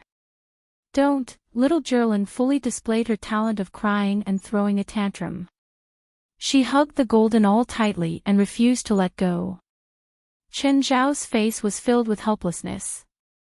In the past, it was fine if Jerlin hugged a skull. But the golden awl was too dangerous for a child. So, no matter how unhappy Jerlin was, Chen Zhao still took the golden awl. Daddy, oh no, I don't want Daddy anymore. Dear Chen, you're God's messenger. You saved me from this little demon's torture. Chen Zhao grabbed Hanks. Hanks, how did you find the treasure island in the first place? It was God's guidance. Thud, Chen Zhao knocked Hanks with the golden awl. Don't talk nonsense with me. Fine, fine, Hank said helplessly. Hank said helplessly, I found a great witch. She helped me divine the location of Treasure Island. I passed through the mysterious sea, passed through 7 mysterious islands, and finally arrived at Treasure Island. What about the route? Just then, Phalai put down the book in her hand. Chen, you said that you'd wait for me to give birth and then go find the Treasure Island together. You can't go back on your word. I didn't say that we're going now. I'm just asking. Let's uncover the secret of the mysterious Treasure Island together. That's more interesting. Aren't we together now? Nope. Then you can ask. Chen Zhao rolled his eyes. Hanks, let me ask you. Which mysterious sea are you talking about? And what are the 7 mysterious islands? The mysterious sea is not any known sea. Only that which can guide a ship into the mysterious sea. In order to guide my ship into the mysterious sea, that great witch turned into a petrel. After bringing my ship into the mysterious sea, she disappeared from this world forever. Now that satellites cover the entire world, there's no mysterious sea. I don't know what satellites are, but the mysterious sea doesn't exist in this world. When the ship entered the mysterious sea, my crew and I saw countless magical or terrifying sea creatures, as well as the 7 mysterious islands. Then tell me about the 7 mysterious islands. I've only been to the first island, the Petrified Island. I saw the legendary Medusa there. Half of the crew was petrified and stayed on the Petrified Island forever. After that, I didn't dare to go to the other islands anymore. I only let the crew go. We kept losing people along the way. When we reached the Treasure Island, only my dog and I were left. Why do you have to go to the island? You know that it's dangerous, but you still want to go. Because only by going to the island and finding the guide can we find the next island. Chapter 1292. Every island has a magical creature, Hank said. If you find it, you'll be able to get it to guide you to the next mysterious island. Just then, Chen Zhao suddenly frowned. There seemed to be a guest on the other side of Mirror Lake. At the same time, 2 men and 1 woman came from the other side. All 3 had white hair. Zella glanced at Hoey beside him. Hoey, that person's house is in front. Destroy it completely. Yes, destroy it. Zella nodded. Okay, I understand. Hoey took a step forward and chanted an incantation. His arms began to slowly rise. Just then, waves appeared on the surface of the lake. At first, it was just a small ripple. But as the ripple spread, the waves grew larger and larger. When the waves were 100 meters out, they were already several meters high. Moreover, it was still rising. Hoey's arms rose higher and higher, and the waves grew higher and higher. Finally, the waves reached a height of more than 30 meters. Hoey suddenly pushed out his palms. A 30-meter-high wave could capsize even a medium-sized ocean-going ship in the sea. By now, Hoey was already having trouble. But he still persisted and kept releasing his magic. Go! Hoey yelled. The waves instantly sped up and rushed toward the villa. Chen Zhao's expression changed. He saw the waves coming at him. Chen Zhao's anger soared instantly. But seeing the waves, Chen Zhao could only release dark lava to cover Fei Lai and Zhilin. Boom! The waves hit the villa and the entire front hall fell into darkness. But the villa was unharmed. After the waves receded, Chen Zhao was stunned. Apart from some water seeping in through the crack of the door, the villa was still intact. The waves just now were shockingly powerful, but it was clearly impossible to destroy the villa in one go. Robio had designed this villa meticulously. According to Chen Zhao's request, he designed it for hurricane, flood, and earthquake protection. Robio had helped Chen Zhao design it wholeheartedly. He hadn't done it half-heartedly. The impact this time fully showed Robio's intentions. Chen Zhao's eyes were filled with murderous intent. Hugging Fei Lai and Zhilin gently, he turned back to look at Fei Lai. Chen, what's going on? It's fine. Maybe someone's messing around here. I'll go take a look. Chen Zhao handed Zhilin to Fei Lai. Hoey, why isn't it working? That villa is stronger than I thought. Hoey said helplessly. Can you do it again? Zella asked. I can't, unless I use a secret technique. Then I'll... Zella was just about to use the secret method. Suddenly, she felt a dangerous aura. A 3-headed hound had appeared in the forest by the shore. It was a Cerberus. Zella instantly bristled. At this moment, another white-haired man stepped forward. Appleton, stop it. Zella said solemnly. But at this moment, there was a rustling sound in the grass on the right. The 3 of them turned around and saw 9 huge snake heads poking out of the grass. The surface of the lake suddenly rippled, and a giant object rose from the water. That one was so big that it made one's scalp go numb. The moment Amon came out of the water, Zella, Hoey, and Appleton finally realized that they were in big trouble. Zella saw a figure standing above them. This person is flying. When did he appear? Chen Zhao slowly descended from the sky. Welcome to my house. Chen Zhao looked at the 3 with a smile. Can I know why you're here? And your identities? Sir, I'm sorry, Zella said calmly. We were practicing magic here. We lost control just now. Her tone was sincere and apologetic. I see. Chen Zhao scratched his head. My house has been damaged and suffered heavy losses, so I need some compensation. Can you tell me which organization you're from? At least I can ask for some compensation from your organization. We're just idle spiritualists, Zella said.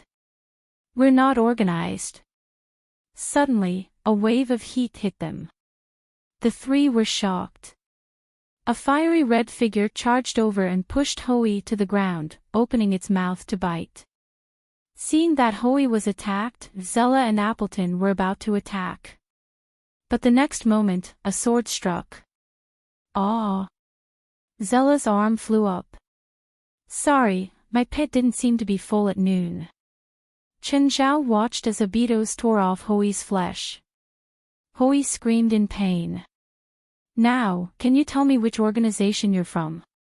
"North American Illuminati," Zella said, holding his arm, his face pale. Chen Zhao took out his phone. "West, gather everyone." "That's right, everyone, I'm going to kill someone today." "Oh, right, what's your address?" "You think I'll tell you?" North American Illuminati headquarters. Russell Nanda's expression changed. "Hoey's dead." Just then, two white-haired men rushed into Russell South's office. "Sir, Hoey's dead." "Yes, I felt it." "What happened? Who killed Hoey? Where did he go?" Russell did not answer his subordinates. He picked up the phone and called Zella. "Hello." A stranger's voice came from the other end. "Who are you?" Russell asked, frowning. You sent people to attack me and my family. How come you don't even know who I am?" "How's Zella now?" "You'll know soon." "I'm warning you," Russell growled. "If you dare to hurt Zella, I won't let you go." "Oh. I want to try my courage." The tone on the other end was frivolous. "Stop right there and then. Zella's pregnant." Hearing the words, Chen Zhao froze. He glanced at the pale-faced Zella. After a moment of hesitation, "Can you tell me your address? I want to return this pregnant woman to you. If you dare to come, then come." Russell gave the address to Chen Zhao. "Sir, what's going on?" "Supernatural organization." Russell Nanda said, his face livid. "Supernatural organization. They dare to mess with us. Gather everyone and prepare for battle. They should be here soon." "Are they our people? Or are the contestants gathering too?" Russell's eyes flashed. After a moment of hesitation, he said, "No need. We have enough people." Russell Nanda was furious, but he had to calm down because of the situation. Chapter 1293. What's wrong with the North American Illuminati? They look like someone owes them money. I don't know. I saw them wearing a lot of weapons just now. It looks like they're going to fight someone. Whatever. It's none of our business, Jomiai said nonchalantly. Not only did Jomiai and Darinko realize the problem, but many people in the North American Illuminati's headquarters also realized it. Nevertheless, they were the kind of people who didn't care about it. The headquarters of the North American Illuminati is so big. When can our headquarters be so big? We can have a few hundred people and it won't be crowded, Jomiai said enviously. We only have 8 people. Why do we need to build it so big? The North American Illuminati only have around 20 people. They didn't build it so big. I think that if they have money, they should spend it like this. That's how they can show off their authority. Look, they're coming out. Darinko, why do they all have white hair? Is it a trend to dye their hair white? No, it should be some kind of secret technique. Darinko shook her head. But I don't know what it is either. Russell Nanda's expression was extremely serious. He didn't smile, just like a volcano that was about to erupt. His subordinates behind him were also filled with righteous indignation. At the same time, Chen Zhao was driving his car. Zella sat beside him, but her face was extremely pale and her body kept trembling. The 2 bosses in front of them took the lead to clear the way. Zella was pregnant, but now one of her arms was cut off, and now she was in a state of collapse. Vaguely, she regretted attacking Qin Zhao's home without investigating him thoroughly. Just then, West called. President, the headquarters of the North American Illuminati should be in front. If we're going to attack someone's headquarters, we should just knock on the door, Qin Zhao said. In the previous 2 attacks of different degrees, the enemy had just knocked on the door. Everyone in the bus also felt that since they were going to fight, they should indeed appear like this. Boom! The door of the North American Illuminati's headquarters was knocked open. Jomiai and Darinko were both shocked. Who is it? Is it an enemy? The North American Illuminati are preparing for battle and waiting for them. Darinko was shocked. Ha! Amy, look at that person. Jamies looked over and saw Qin Zhao. It's him. Why is he here? Jamies had an incredulous look on her face. Qin Zhao got out of the car with his hands in his pockets. The members of the supernatural organization also got out one after another. West held a head in his hand and strode to Russell Nander. He casually tossed Appleton's head in front of Russell Nander. Mr. Russell, this is yours. I'll return it to you. What do you mean? Russell Nanda and his men glared at West angrily. That's what I mean, West said calmly. Bastard! Russell Nanda was furious. This is murder. Murder. You sent people to attack our leader. His wife and children are at home. You also sent people to attack our members multiple times. We are enforcing justice. Now, the supernatural organization is officially declaring war on the North American Radiant Society. West said coldly. Although West was usually calmer, even a clay figurine would have some anger.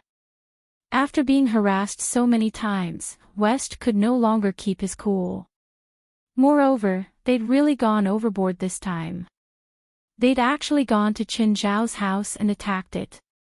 Even if they were judged internationally, they would still be in the right. As an authoritative supernatural organization, they were not allowed to carry out such attacks that involved ordinary people. This could even be judged as a supernatural terrorist attack. Russell Nanda's face was green. He didn't speak anymore. In this situation, words wouldn't be as effective as fists. Do it! Russell Nanda roared.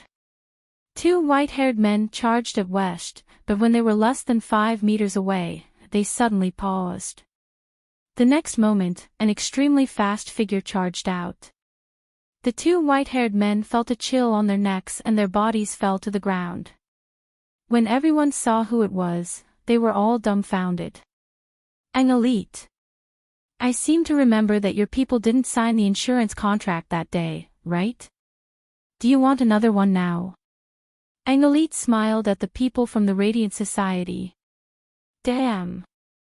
Paco, Luo N, it's you.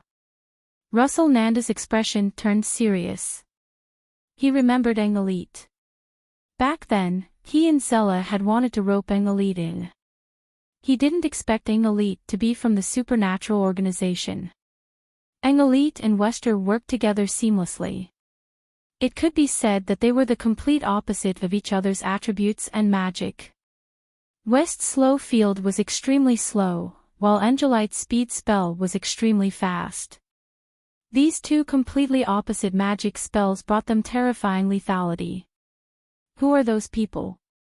That uncle isn't an ordinary person. They're so cruel. They killed 2 people from the Radiant Society as soon as they met. Qin Zhao turned to look at Jamies and Darinko, who were standing on the grass not far away. He smiled. Dragging Zella, he walked toward the 2 girls. Hi, little girl, Qin Zhao greeted the 2 girls with a sincere smile. I didn't expect to see you here. Seeing Zella in Qin Zhao's hand, Russell shouted, Get Zella back. A white-haired giant charged at Qin Zhao, holding a huge axe several meters long. Arg! Kid, die! Seeing the giant charging at them, Jamies and Darinko paled in fright. "Watch out," but Chen Zhao didn't seem to notice the terror coming from behind. The next moment, a fiery red figure charged out. Just as the giant was about to attack Chen Zhao's back, it crashed into him. The giant man flew dozens of meters away and smashed heavily into the wall of the headquarters. The entire wall collapsed with a loud bang. Gaia's entire body was burning with flames. She crossed her arms in front of her chest, like a god born from the flames. She emitted an inviolable dignity and surging pressure. When the contestants in the headquarters saw Gaia, many of them were horrified. They'd realized that Gaia was the terrifying woman from the previous night. "You two are from the North American Illuminati?" Chen Zhao asked Jamies and Darinko. Jamies and Darinko shook their heads at the same time. "No."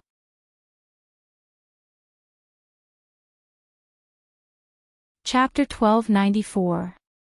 The two glanced at each other, their faces filled with shock. "Who are you? Why are you asking so much? Do you want to take revenge for them? Or stand up for them?" "Sir." Just then, Gimli and Serena ran over in a hurry. Chen Zhao looked at them. Gimli raised his hands. "We mean no harm. This has nothing to do with us." As soon as they saw Gaia, they knew something was wrong. At that moment, a green light began to appear in the surrounding bushes. Then, skeleton soldiers walked out of the forest. Gimli and Serena were shocked. They realized that there was a girl in black among the people Chen Zhao had brought. It turned out that the girl in black and the huge woman were together. No wonder they were so strong. But, who were they exactly? Also, what grievances did they have with the Illuminati? Gimli looked at Zella, who Chen Zhao was dragging. After a moment of hesitation, he said, "Sir, can you let Ms. Zella go?" No matter what, he and Zella were friends. Now that he saw Zella's miserable state, he couldn't bear to let her go. Chen Zhao glanced at Zella and tossed her to Gimli. "Logically, I shouldn't let her go, but she's pregnant and my wife is too," Chen Zhao said calmly. At the same time, he looked at Zella. "I look forward to your revenge, but if you want it, you better think about your child." Gimli held Zella and retreated. This man gave him a very dangerous feeling. Russell Nanda had never taken the supernatural organization seriously. But after the all-out battle, he realized that he'd underestimated the organization. No, more accurately, he'd overestimated the Illuminati. They had overwhelming power. Every member of the supernatural organization had the ability to crush anyone. Once they found a chance, they would attack. It had only been 10 minutes since the start of the battle, but they had already lost 5 of their members. "Stop." Russell Nanda was both anxious and angry. He used a secret technique, and his magic power began to rise rapidly. Gimli and Serena couldn't help but look at Russell South. So powerful. When did Russell become so powerful? No, he used a secret technique. Russell Nanda scanned the battlefield and finally fixed his gaze on Chen Zhao. As long as they could capture Chen Zhao, the battle would be over.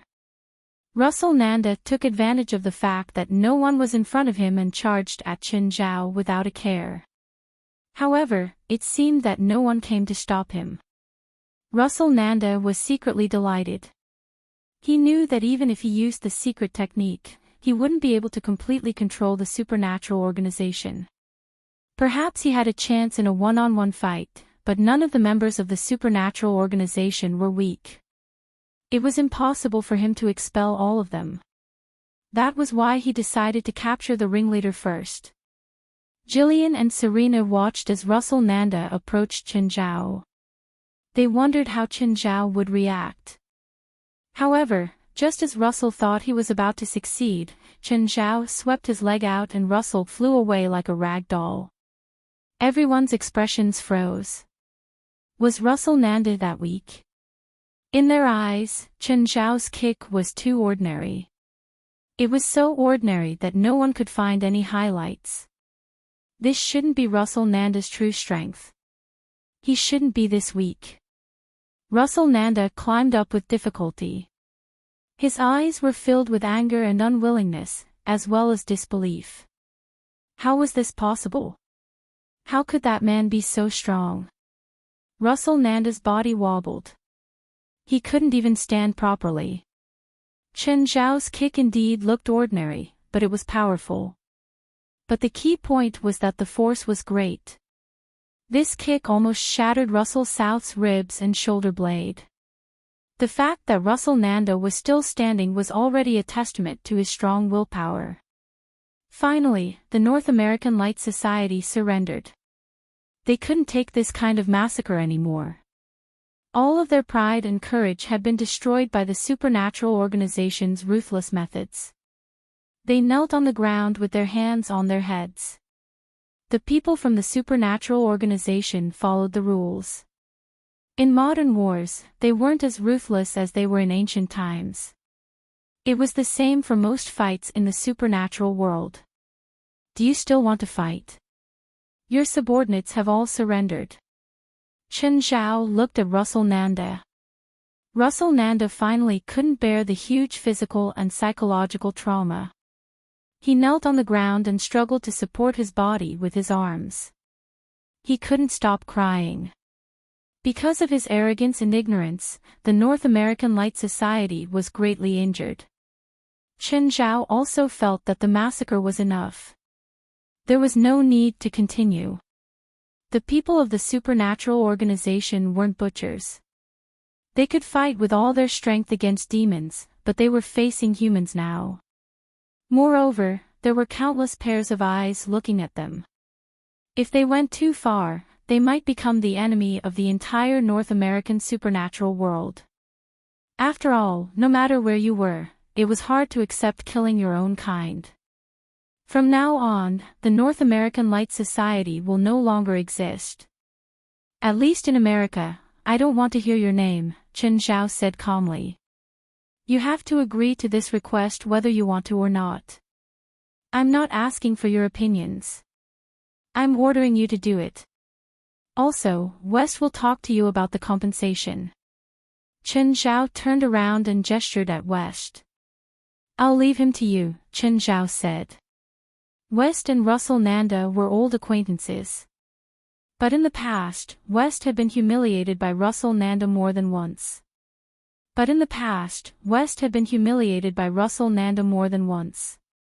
West stood there, but Russell Nanda couldn't stand up. West stood there, but Russell South could not stand up. West stood there, but Russell Nanda couldn't stand up. There was no need to say anything. Russell Nanda was already humiliated enough. Or do you need to wait until your injuries are better? Russell Nanda raised his head and looked at West with a complicated gaze. Russell Nanda looked up at West with a complicated expression. Was it anger or hatred? The subordinates that he had painstakingly recruited and nurtured were killed by the other party. The subordinate he'd worked so hard to find and train had been killed. But he also regretted it. This conflict could have been avoided. Say it. Russell didn't want to lose his last dignity before West. Even now, he was almost fainting from the pain, but he still gritted his teeth and held on. From now on, the North American Light Society will leave America. Within 3 years, the North American Light Society isn't allowed to enter America. The supernatural organization must make a copy of their magic books and compensate them $20 million. Russell Nanda's heart was bleeding. He looked up at West. What if I don't agree?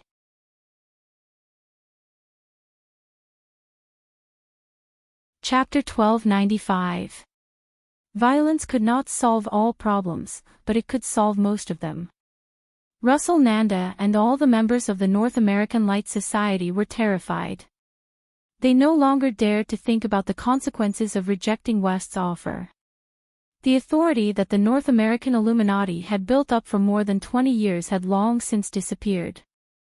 On the other hand, the supernatural organization was transforming from a lamb to a tiger. No one dared to look down on the supernatural organization anymore. Throughout the battle, the supernatural organization had displayed unparalleled strength. Every one of them could be said to be the cream of the crop. West returned to Qin Zhao's side. "President," he agreed to our conditions. "I've gotten my revenge, and I've earned some face. It's about time to go." Actually, Qin Zhao had wanted to tear down the entire North American headquarters. However, there were many people in the North American Light Society's headquarters who were here to participate in the competition. If they really demolished the house, it was inevitable that they would accidentally injure others. Qin Zhao didn't plan to become enemies with the entire world. The current spirit world was pretty much the same as the so-called Jianghu. Originally, the North American Radiant Society was considered the leader of the martial arts world. But now, the supernatural organization had risen and defeated the martial arts alliance master. But that didn't mean the supernatural organization could do whatever they wanted. This was no longer a feudal society, but a society ruled by law. If it was just a small-scale conflict, they could still use the internal rules of the spirit world to adjudicate it. After all, they were the ones in the right. No matter where the North American Radiant Society sued, they would still be in the right. However, if unrelated people were involved, then even if it was reasonable, it would become unreasonable. Guild leader, now that we've established our dominance, the North American Radiant Club can no longer hold this competition. Should we take over? We take over. How much will it cost? Anyway, the compensation from the North American Illuminati is definitely enough for us to hold a competition. Qin Zhao looked at the headquarters of the North American Illuminati. Many people were watching from the windows. These participants are a mix of good and bad. What's the point of competing with these bumpkins? Expand the supernatural organization's influence. This is a rare opportunity. And then, if we expand our influence, there will definitely be more troubles. Apart from that, what else can we gain? For example, in terms of money or power? Qin Zhao asked. This. West hesitated. Because it had always been his dream to develop the supernatural organization into a top-tier organization. But now that the opportunity was right in front of him, Qin Zhao objected. West had never considered the issue of benefits. Qin Zhao's question put him in a difficult spot. We are strong now mainly because we are using the elite strategy. Although we have a small number of people, every one of us is an elite. Although we have a lot of funds, if we want to expand our influence, we will definitely need to expand our scale. When that time comes, will our annual funding of $20 million be enough? Right now, all of us have high benefits, but if we lower them, what will the old members think? Qin Zhao looked at West. Qin Zhao wasn't talented in management. Otherwise, he wouldn't have let West manage it. However, Qin Zhao's mind was clear. He knew what the supernatural organization's position was. It's much better to gather our resources on our current members than on the new members who join us out of admiration, Qin Zhao said. Fine. West thought for a moment and finally decided to listen to Qin Zhao's suggestion. There was actually another reason that Qin Zhao didn't mention. That was trouble. The more people the supernatural organization had, the more influence they had, and the more trouble they would have. Right now, Qin Zhao planned to guard this piece of land. He wasn't planning to save the world or maintain world peace. As long as no one caused trouble in his territory, Qin Zhao didn't care who wanted to cause trouble outside. Of course, West had his own considerations. Why was the supernatural organization so strong now? It was because of Qin Zhao and the unity of the old members. If anyone was bullied, they just had to shout and the group would attack them. Plus, they had enough funds, so they had enough resources and good benefits. But if there were more people, the benefits and resources would decrease. Would the old members be happy? If there was such a situation in the organization, then it would be impossible for them to be as united as they were now. It wasn't just Qin Zhao. Most people in the organization didn't want to change this atmosphere. There was another point that West had to consider. There were fewer people now, so everyone helped each other. There were no conflicts of interest. But if there were more people, it was hard to guarantee that people wouldn't form cliques. Never overestimate human nature. There were only about 20 people in the organization now. Qin Zhao was in charge of everything. But if there were more people, who could guarantee that there wouldn't be some idiots who wanted to fight for power with Qin Zhao? With West's understanding of Qin Zhao might not choose to fight for power. Instead, he would choose to leave. Then, the people who had gathered together because of Qin Zhao might also fall apart. The supernatural organization might go back to their old ways. I didn't expect the supernatural organization to be so scary. Jimmy shook his head. In the past, I thought that our guards were strong enough, but any one of the supernatural organization's members can probably wipe out the guards. Where did the supernatural organization find such powerful members? There are always many strong people hiding in the crowd in this world. But why can they be gathered by the supernatural organization? I don't think their president is that strong. He can still defeat Russell Nanda easily after using the secret technique. I don't think he's weak. After Russell used the secret technique, I did feel that his magic power increased a lot, but it doesn't seem special. That's just what you think. I heard that even the headquarters of the Light Society covets this secret technique, but only Russell Nanda has it right now. What's so special about this secret technique? I can't say. Jimmy seemed to be afraid to talk about it. With our relationship, we can't talk about it. This is related to the grudge between the Light Society and the North American Light Society. It's not good for you to know too much. This battle was too sudden, and most people had yet to figure out what was going on. They didn't even know who was fighting the North American Light Society. This caused some rumors to spread among people. Or, someone had purposely spread rumors, claiming that the attackers were a group of evil spiritualists.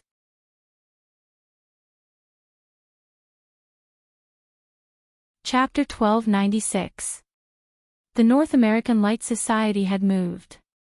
In one night, everyone had left. Including the competitors. But no one dared to come to the supernatural organization for now. The supernatural organization might not have the same authority as the North American Light Society in a short time. But they definitely had a bad reputation. If they had the chance, they would kill. Normal spiritualists would not kill. Because killing someone was a very troublesome matter. But the supernatural organization was not afraid of it. As long as they had a reason, they would kill until blood flowed like a river. Russell Nanda gave the money without hesitation. They had to. Otherwise, none of them would be able to leave Los Angeles. After the battle with the North American Light Society, West realized the supernatural organization's position. As for the members of the association, they also realized what level they were at, and the difference in strength between them and the other members of the association. There was another big thing, at least for the others in the organization. Gaia had passed the second level of the Tower of Trials. It was another party. Although everyone had a good time at the party. But everyone was full of energy, especially those who hadn't even passed the first level. As for the people on the second level, there was still a big gap between them. Norma was the kind of person who didn't fight. If she could pass, she would pass. If she couldn't, she wouldn't risk her life. Because Qin Zhao had led the way, Harold had been struggling on the fourth level. She didn't plan on going down to the second level. Engelite, Jolanash, and Morid had just reached the second level. They weren't familiar with the monsters there yet, so they were still far from breaking through. There were only two things that Qin Zhao cared about now. First, of course, was Fei Lai's belly. After 6 months of pregnancy, the baby in her belly would develop faster than before. At the same time, the belly would grow bigger faster. Fei Lai's belly would also get bigger and bigger every day. Qin Zhao and Fei Lai went to the hospital for a checkup. The due date was already known. It should be between June 27th and July 1st. Usually, the due date was calculated from the first day of the last menstrual period. After that, there would be 280 days and 7 days of menstruation. However, less than 5% of women could give birth on the day of the due date. Therefore, most hospitals would give 3 or 4 days between the due date and the due date, which belonged to the time limit of the due date. It was also rare to give birth outside of the due date. Qin Zhao also had to listen to the obstetrician about the due date. Qin Zhao himself couldn't be sure. After all, he wasn't very familiar with gynecology. Qin Zhao rarely went out these days. If it wasn't necessary, he wouldn't go out. The other thing was Evans.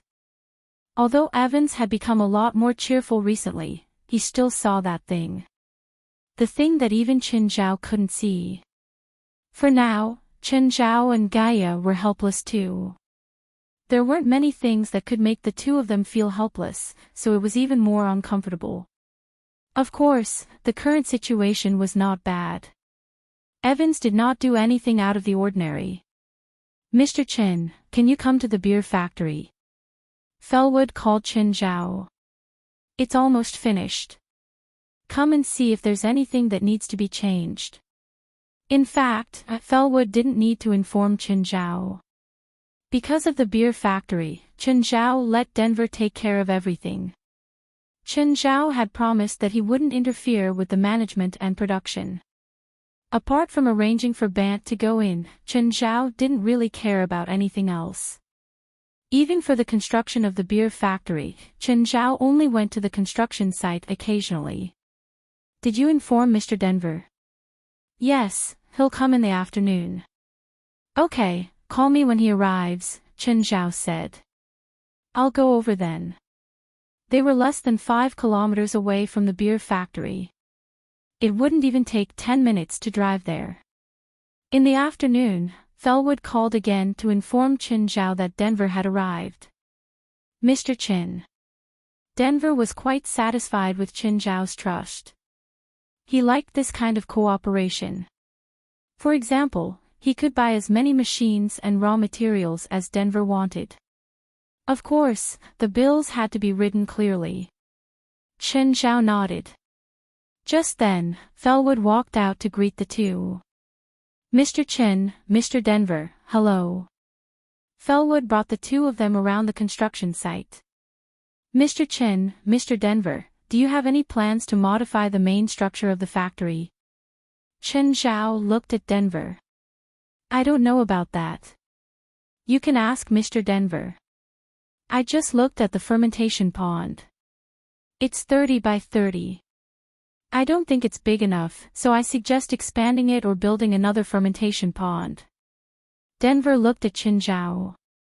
Qin Zhao would have to spend money to expand it. But just then, Felwood said, "No problem. I'll arrange for 2 more fermentation ponds to be built in the next 2 days. I'll finish it on time and it won't affect the quality of the construction." "How much do you need to increase the construction budget?" Qin Zhao asked. "Mr. Qin, the cost of the fermentation pond is very low. You don't have to pay for it." It was low, but one fermentation pond would cost at least hundreds of thousands of dollars. Felwood Cisco said that he would help Qin Zhao build 2 more just to give Qin Zhao a discount. Okay.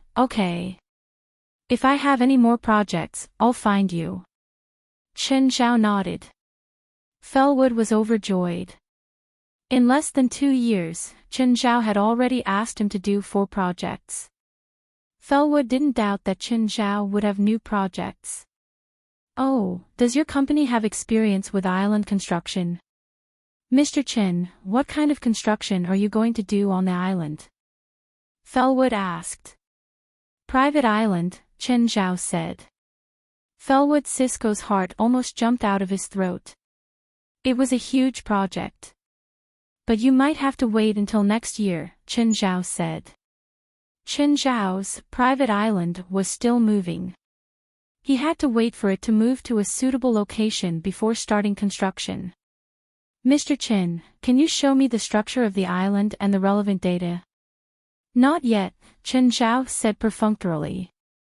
Plus, I haven't bought the entire island yet. Felwood Cisco thought about it and agreed with what he said. If Chen Zhao didn't buy it, everything would be empty talk. Moreover, buying an island was indeed a complicated matter. It might take 1 or 2 years. Felwood, on the other hand, had a plan in mind. He was going to find some relevant experts to train his employees. It would be troublesome if there were construction problems when he accepted the project.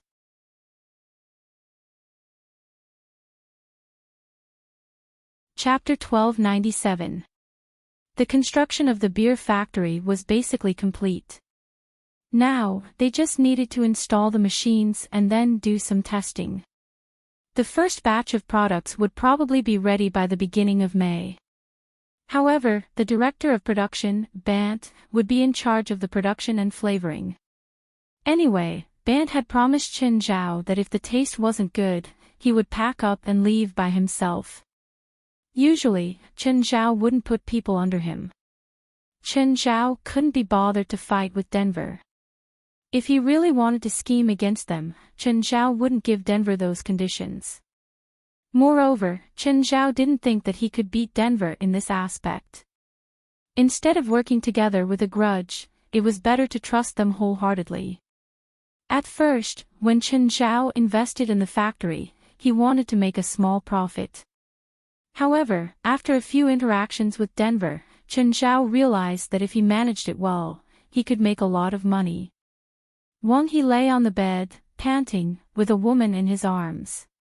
He hadn't been so relaxed in a long time. The filming was nearing its end. His scenes were basically done too. However, he still had to report to the crew every day. Sometimes, he would have to reshoot some scenes. What made him the happiest was that his girlfriend had come to visit him these 2 days. Shuo Xiao was also in the industry. Of course, she was a C-list celebrity. She wasn't very famous in the industry. Most of her roles were supporting roles and below. Some of the movies and shows that she had joined couldn't even be released. Wang He, when are you coming back? Shuo Xiao leaned on Wang He's shoulder. She had to admit that Wang He had been like a wolf these 2 days. He didn't know how to control himself at all. She could also feel that Wang He's stamina was much better than before. In the past, Wang He was known as a little fresh meat, but Chen Zhao was a real little fresh meat. He would usually finish in 10 minutes.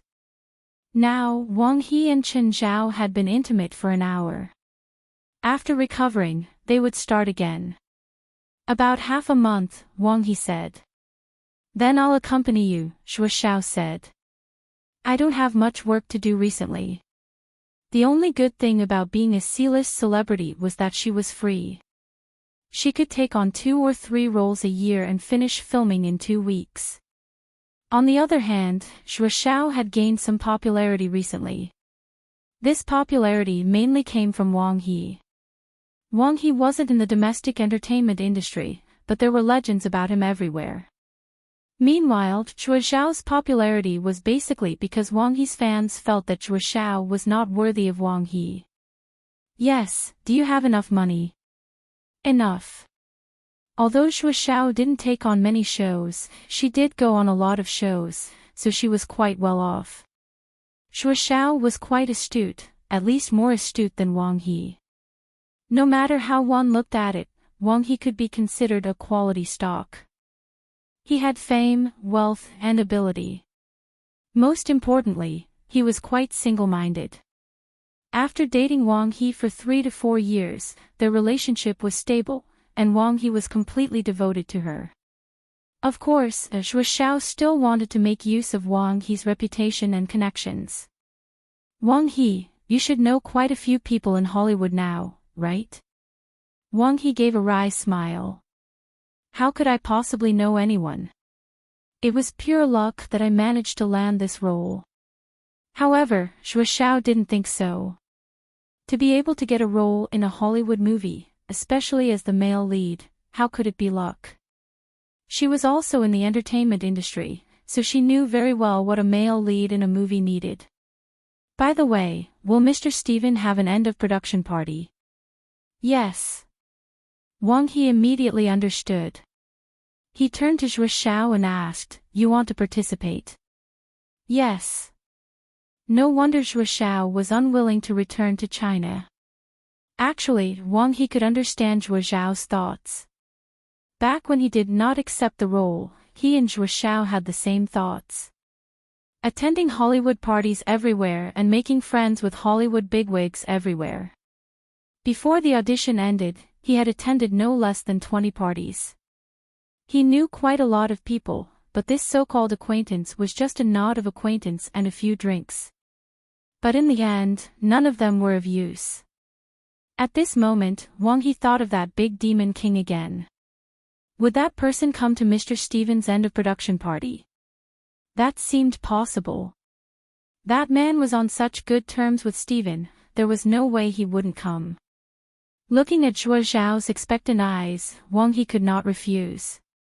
He was not stupid. He knew that Xue Xiao needed to make use of his connections. This was not to say that they were making use of each other. Connections in the entertainment industry were meant to help each other, let alone a couple. You can be my female companion at the end of production party. Even though he knew that it would be useless, who knew? What if he got lucky? Xue Xiao knew that even Hollywood stars would want to attend this end of production party. Even if they had nothing to do with this movie. Xue Xiao was overjoyed. The company gave her a long leave so that she could attend this party. If she was lucky and got to know the great director Steven, she might be able to soar like Wang He. By the way, don't run around in Los Angeles. It's not safe here, Xue Xiao said. This is a society governed by law. America is such a healthy country. Don't always confuse reality and movies, Xue Xiao said disapprovingly. Wang He smiled bitterly. What else could he say? Could he tell Xue Xiao that he had seen people being thrown into a meat grinder in this city? Let's go out to eat. Okay. The two of them got dressed and prepared to leave. However, they still wore the cap and aviator sunglasses that were usually worn by celebrities. Although this was Los Angeles, because of Wang He, there were still quite a number of domestic paparazzi. Even though the hotel Wang He was staying at was confidential, who knew if the resourceful paparazzi would be able to find him? This is the famous Marina restaurant, right? Yes, even Hollywood stars have to line up here. Just as the two of them were lining up, Xue Xiao saw a man and a woman walk past them. The man looked Asian and carried a child. Why aren't they lining up? Wang He looked up and the woman also turned to look at him. Wang He's face turned as red as a pig's liver. Mr. Chen, you're here to eat. Yes. Chen Zhao nodded. Carrying little Jerlin, he entered the restaurant with Fei Lai. Wang He pulled Xue Xiao. Look at where you are. Don't talk nonsense. You might offend someone. Xue Xiao nodded. She wasn't stupid. From Wang He's expression, she could tell that even he couldn't afford to offend that person. She had spoken just now because she thought that the person wasn't Chinese and might not understand them. Wang He, is that person some big boss?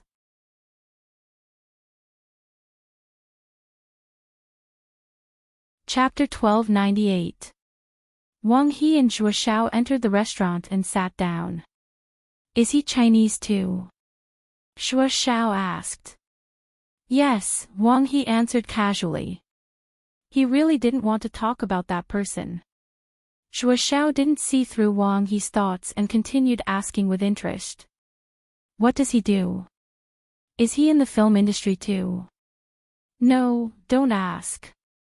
Anyway, we can't afford to offend that person, especially in LA. He remembered that last time, he'd accidentally barged into Qin Zhao's private room and encountered Qin Zhao's subordinates with a bunch of firearms. Wang He was doing well in the entertainment industry, but in his mind, Qin Zhao was an arms dealer. He didn't dare to offend him at all, even if Qin Zhao was in America and he was in China. How close is he to director Steven? How do you know him? I don't know. Anyway, during the audition, director Steven asked him who was suitable. He said I was, so I was chosen. Oh, didn't that person enter the restaurant? How come I don't see him? He must be in the private room, Wang He said. Since we know each other, should we go say hi? It'll be rude not to go. Wang He hesitated. No matter what their relationship was, Qin Zhao had at least helped him before. Whether it was in the country or abroad, there was such a rule. However, Wang He was really worried that he would see something he shouldn't see the moment he opened the door like last time. Forget it. He should be eating with his wife and child. He definitely wouldn't see anything he shouldn't see. Wang He picked up his glass and stood up. Shuo Xiao followed. There was only one private room in Marina Restaurant.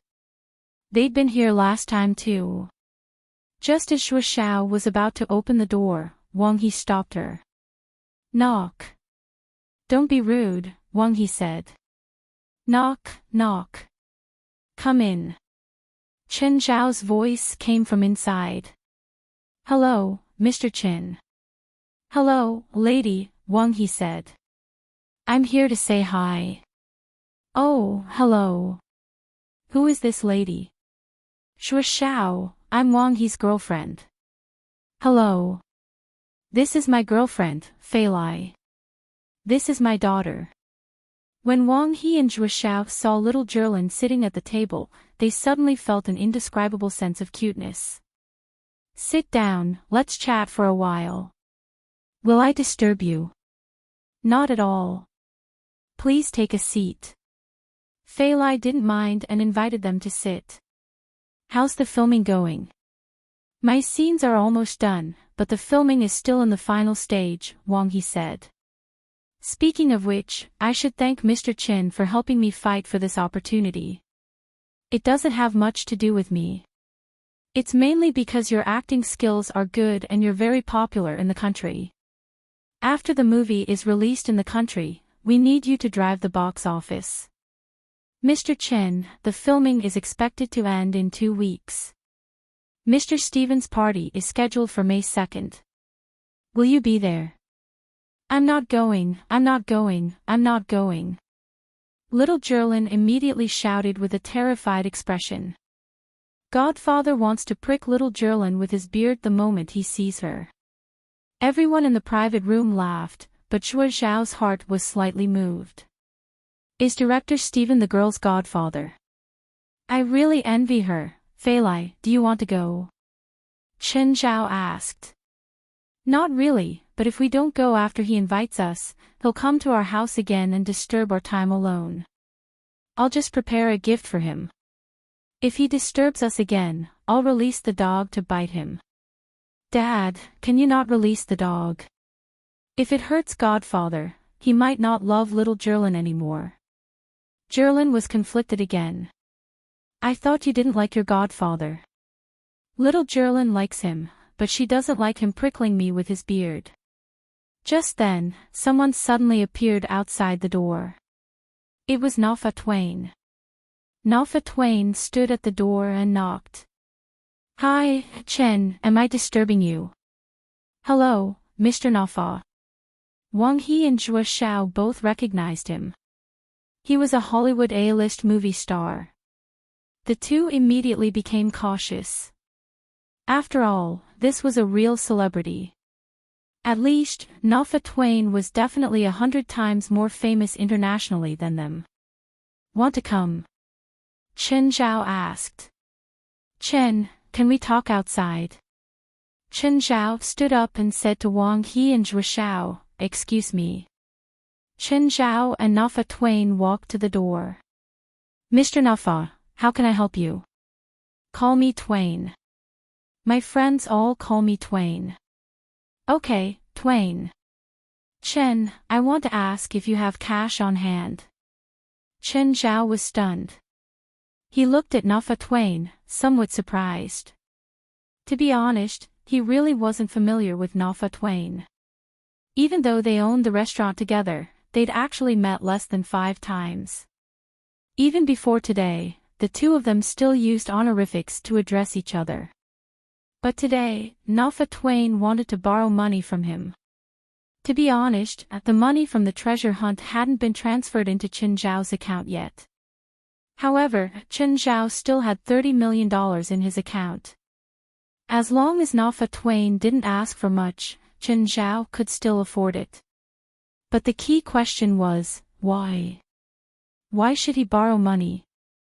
If Nafa Twain's selling of Marina's restaurant's shares to him was considered a favor, then he was the one who owed it to Amelia, and not Nafa Twain's recognition.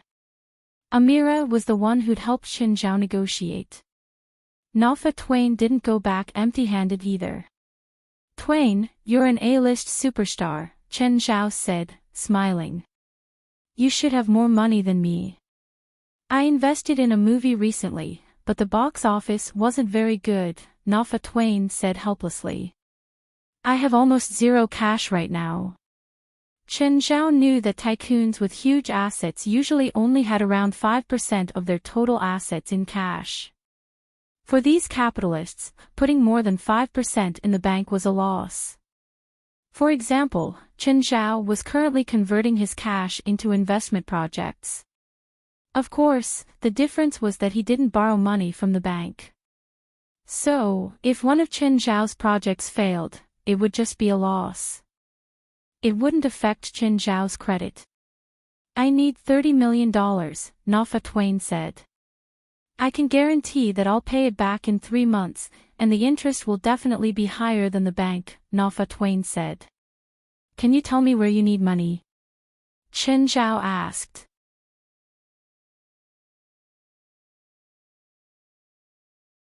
Chapter 1299. Sorry, Chen Zhao said. I'm a bit short on cash. If his friend needed money, he would take it out even if it was a loss and he knew that he couldn't pay it back. Even if Guret wanted to borrow money from him, Chen Zhao would lend it to him.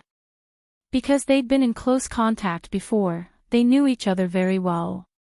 This way, Chen Zhao could evaluate if he could get his money back or how much he could get back. However, Chen Zhao didn't have much contact with Nafa Twain. Why should he lend him money? Moreover, Nafa Twain was an A-list celebrity. If he wanted money, he could definitely get it. For example, he could get a mortgage from the bank. Not only did he have the property, but his reputation was also very valuable. The bank was more than happy to lend money to Nafa Twain, as long as he was willing to pay a higher interest. Disappointment appeared in Nafa Twain's eyes.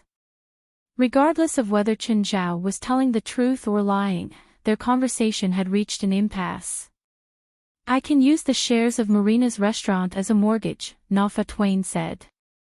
Chen Zhao frowned and fell into deep thought. Firstly, Nafa Twain only had 30% of Marina's restaurant's shares. It wasn't worth $30 million. However, this was based on the market price. In terms of industrial value and annual income, Marina's restaurant indeed had a lot of potential. However, 30% of the shares was still not worth $30 million to Nafa Twain. If 30% of the shares could be mortgaged for $30 million, then Marina's restaurant would be worth $100 million. This was obviously too high. Of course, normally, Nafa Twain's reputation was worth $30 million. If he could only buy 30% of the shares at a slightly higher price than the market price and control 100% of the shares, it would be worth it. However, $30 million was really too high. I need to think about it, Chen Zhao said. Chen, I'm really tight right now. I need to get the money as soon as possible. Twain, I also want it as soon as possible, but even so, I still need to raise money. $30 million isn't a small amount. I need to see if the bank can lend me money. When can you give me an answer as soon as possible? One day. Give me 1 day to think about it. Okay. Nafa Twain nodded helplessly. I won't disturb you anymore. Enjoy your meal. After returning to the room, Chen Zhao acted like nothing had happened. However, when they were talking just now, the people inside also heard their conversation from outside the door. Of course, Xue Xiao and Wang He did not ask about this. After all, this had nothing to do with them, and it was likely to involve some trade secrets. At the dining table, Xue Xiao and Wang He behaved very politely. The four of them only talked about Hollywood matters. After the meal, Wang He and Xue Xiao politely bade farewell to the Qin family of 3. Only then did Fei Lai say, Qin, Nafa Twain wants to borrow money from you. Yes, but I need to ask a professional, Chen Zhao said. $30 million was not a small amount. Even if it was 3 million, he would calculate it again and again, let alone 30 million. Hi, Mr. Andrews. I'm Chen Zhao. Mr. Chen, how can I help you? Do you remember Marina's? I remember that you have 70% shares of Marina Restaurant. Do you have any plans? Or are you going to use it as a mortgage? Marina Restaurant's revenue was very high. Its annual turnover was more than 12 million, and its net profit was more than 6 million. Moreover, it was not a new business, but a mature one. According to the calculation of unlisted businesses, the current market value of the business could be calculated by multiplying the annual net income by 10 years, then subtracting the 10 years and multiplying the annual depreciation of the dollar by 3%. For most companies or businesses, if they were listed, their annual market value could not increase faster than the depreciation of the dollar, which would be a loss. Unlisted companies could not exceed the depreciation of the dollar, which would also be a loss. In short, the listed companies depended on the stock price, while the unlisted ones depended on their revenue. These two were important standards for banks to evaluate the quality of their businesses. If Chen Zhao used 70% of Marina Restaurant's shares as a mortgage, the bank would be able to borrow 1.5 to 2 times the actual value. In short, banks were not afraid of borrowing money, but they were afraid of paying it back too quickly. The more money they owed, the higher the interest they would receive. No, I want to know the current value of the other 30% of Marina Restaurant's shares. Ha! You mean the 30% shares of Nafa Twain's restaurant? Yes. The shares have been mortgaged many times. Mr. Chen, does Nafa Twain want to use the shares as a mortgage to borrow money from you? Yes, you're saying that the shares have been mortgaged many times. Usually, the first mortgage was for a high-quality business, while multiple mortgages required multiple restructuring. After each restructuring, the bank would borrow less and less money, and the interest would become higher and higher. In the end, the borrower would not be able to pay back the money. Moreover, businesses that had already been mortgaged couldn't be traded, let alone repeatedly. In other words, even if Nafa Twain mortgaged 30% of the restaurant's shares to Chen Zhao, if Nafa Twain's capital chain broke, the bank would have priority. Chen Zhao wouldn't be able to do anything then. At least in terms of legal means, Chen Zhao wouldn't be able to beat the bank.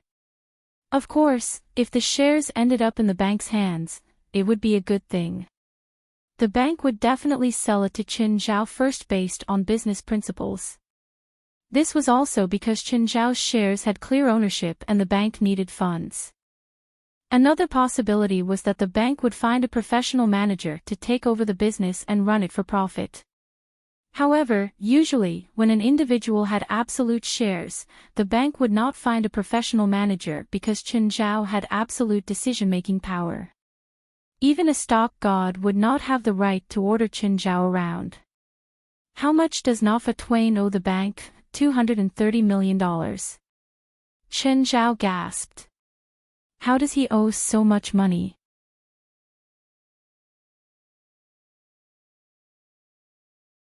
Chapter 1300.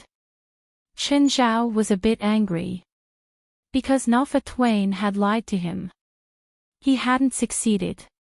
But after thinking about it, Chen Zhao understood. So what if he lied to him? Did he have to take revenge? Nafa was probably in a terrible situation now. There was no need to add insult to injury. Nafa Twain was probably just trying his luck. He knew that the success rate wouldn't be high. Andrews, is the 30% shares of Maryland's restaurant mortgaged to your bank? Yes. If your bank wants to sell the shares, buy it for me immediately. As long as it's within 40% of the premium, you can help me buy it. Chen Zhao had the priority to buy the shares. Of course, if it was a high-quality property, the bank might keep it as a profitable investment. Chen Zhao didn't have to get the 30% shares. As long as it didn't fall into the hands of some random person, Chen Zhao didn't mind the bank owning the shares. The richer one was, the more cautious they were. If Rasfa, Stephen, Dell, or Risvar needed money, Chen Zhao would lend it to them without hesitation. Chen Zhao wouldn't ask how or when he would return it. He wouldn't even ask for interest. This was friendship. Of course, it was also trust. He trusted that they had the ability to return the money. Everyone would have times when they were short of money. Even Chen Zhao was no exception. But Chen Zhao wasn't familiar with Nafa Twain at all. From Andrew's words, Chen Zhao could basically tell that Nafa Twain wasn't an excellent capitalist. He didn't have the ability to manage his own assets. So, Chen Zhao wouldn't lend him money. He didn't have two conditions. One was ability, and the other was friendship. Because he didn't have two conditions. One was ability, and the other was friendship. Mr. Chen, I heard that you've invested in a beer factory. Mr. Chen, I heard that you're building a beer factory. Are you the maker of the nameless wine in Mara's supermarket? You're the maker of Mara's supermarket's nameless wine. Andrews asked. Huh? How did you know? Chen Zhao was surprised. Because I heard that the maker of Daydream is going to build and produce a beer factory. Coincidentally, you're the one who built it. Hearing Andrew's words, Chen Zhao realized that Denver had probably started building up their momentum. The first bottle of beer hadn't even been produced yet, but Andrews was already promoting it impatiently. It had to be said that Denver moved quickly. Mr. Chen, do you need a bank loan? I think our bank will be happy to provide you with the best loan service. How famous were Daydream and the nameless wine? Daydream was the world's most famous wine, the most expensive wine. Even the value of Daydream had exceeded its price tag. Sacramento has become a tourist destination because of Daydreams. The number of tourists in the second half of last year was close to 8 million. This was already comparable to the number of tourists in the Hawaiian Islands. Tens of billions of dollars in tourism revenue to Sacramento. Tourism became the mainstay of Sacramento's economy. Daydream wasn't a billion-dollar wine, but $100 billion wine. Who knew how many people would travel thousands of miles to Sacramento just to catch a glimpse of Daydream, to Mara Superstore? After the nameless wine was put on the shelves every month, it was sold out in an instant. This led to the rise of the nameless wine's reputation. Moreover, the nameless wine and Daydream were brewed by the same person, which further increased the nameless wine's fame and value. Even if the price of the nameless wine made it impossible for ordinary people to get it. This didn't mean that ordinary people wouldn't fantasize about the nameless wine. The beer that Chen Zhao had invested in hadn't started production yet, but everyone could see its potential. Everything else aside, just the fact that it was brewed by the world's best brewer was enough to attract attention. Andrew's intentions were also the bank's intentions. Did the bank lack money? What they lacked was projects. Customers like Chen Zhao were their favorite. Loans had low risk and stable returns.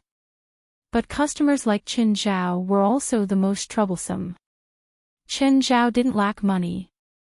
However, Andrews was an investment expert. Of course, he had more professional eyes than Chen Zhao. Mr. Chen, I know that your investment isn't big right now, but I believe that this time next year, your investment definitely won't be able to support the market demand. By then, you'll either lose your market share or lose the opportunity to take the lead. So, you better consider expanding production as soon as possible. Chen Zhao didn't know whether to laugh or cry. They hadn't even started production yet. They hadn't even produced one bottle of beer and Andrews was already considering expanding production. Wasn't that too much of a rush? However, Chen Zhao had to remember Andrews' words. He should ask Denver later to see what he thought. Of course, he couldn't borrow money for now. After the money entered his account, Chen Zhao's cash flow would probably be more than those large companies. For now, Chen Zhao wouldn't blindly expand production. Andrews obviously knew that he couldn't get Chen Zhao to take a loan with just a phone call. However, he was really anxious. Once the aged beer was successful in the market, he would be able to make a profit. Once Chen Zhao's beer succeeded in the market, there would definitely be more investors who would pay attention to Chen Zhao's brewery. They would definitely be willing to invest in Chen Zhao's brewery. After exchanging a few words with Andrews, Chen Zhao hung up. Fei Lai, do you want to go shopping? Chen Zhao asked. No, let's go home, Fei Lai said. On the way, Chen Zhao received a call from Ethan. Chen, there's a customer who offered $200,000. The address is Beverly Hills XXXX, okay, I'll be there in half an hour. Chen Zhao first sent Fei Lai and Jerlin home. Then, he drove to Beverly Hills. Ding dong, Chen Zhao pressed the doorbell. It wasn't a big villa. The owner probably wasn't a billionaire, but he was at least rich. Now, Chen Zhao could roughly estimate a person's wealth from their house. Hello, I'm a doctor. I heard that someone here needs treatment. A woman walked out from a small path in the villa. Chen Zhao could vaguely see that she had long hair and was wearing a mink nightgown. The woman stood at the metal door and looked at Chen Zhao. You're a doctor. Yes. Can I see your medical license? The woman looked very cautious. Ha. Chen Zhao chuckled. Do you need a proper doctor? The woman's smile was very beautiful. She opened the door. Come in. Chen Zhao glanced at the woman. It was late and she was already wearing a nightgown, but she still had foundation on. Chen Zhao couldn't see her complexion. Chen Zhao glanced at the woman. It's bad for your skin if you don't remove your makeup at night.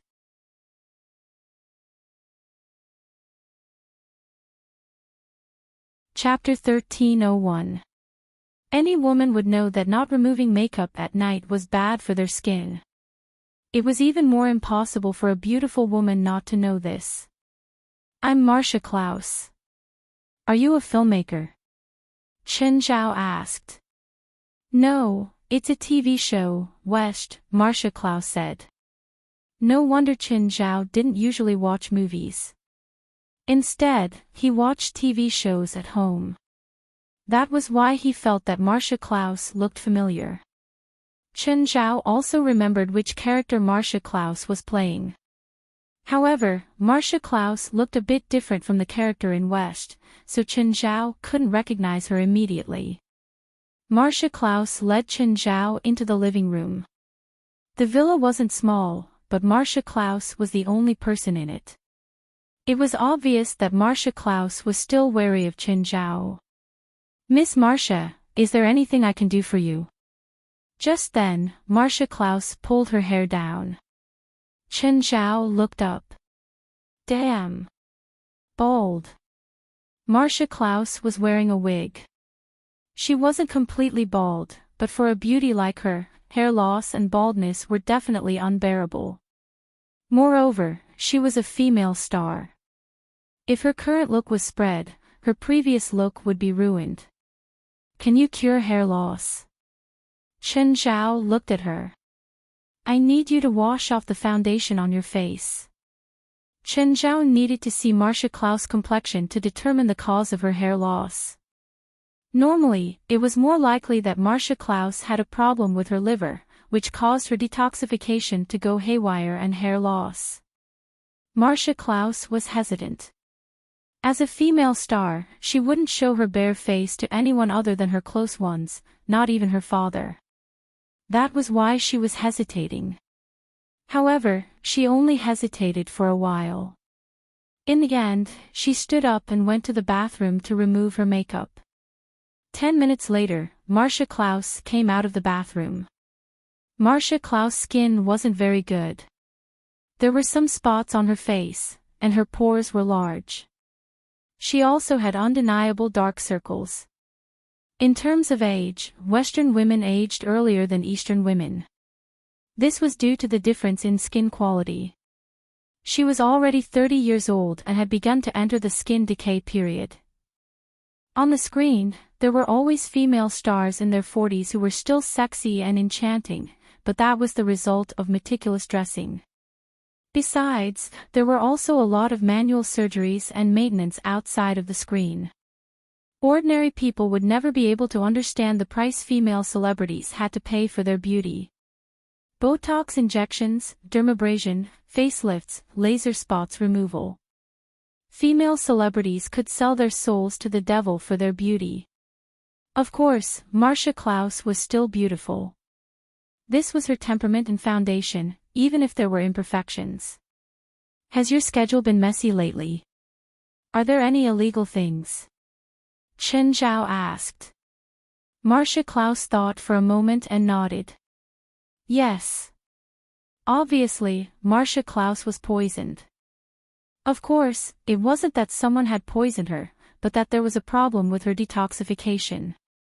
Apart from the appendix, every organ in the human body was useful, even hair. The detoxification of the human body was mainly through the 5 viscera.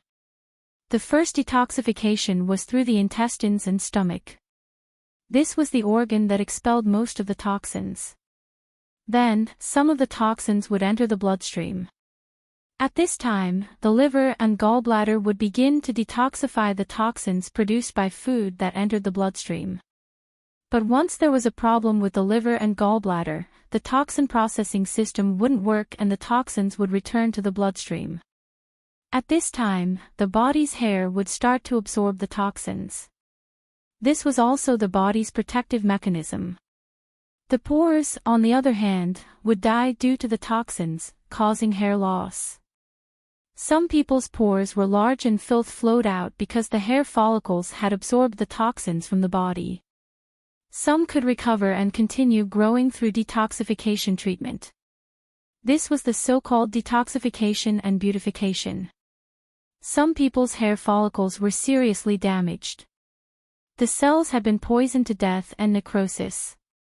This led to more serious hair loss. There was currently no way to treat this kind of hair loss. The only solution was hair transplant. "Your hair loss is more serious than I thought," Chen Zhao said.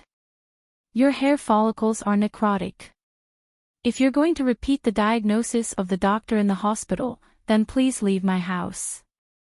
I heard that you're the best in the industry, so I asked you to come here." "I need a solution," Marcia Klaus said. "You're right."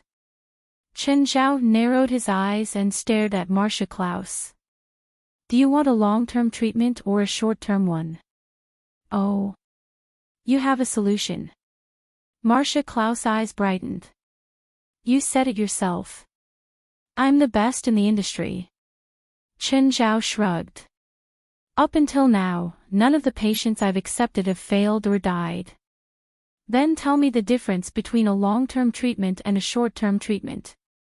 For the long-term treatment, I'll use acupuncture to help you detoxify and stimulate hair follicle cell regeneration, Chen Zhao said.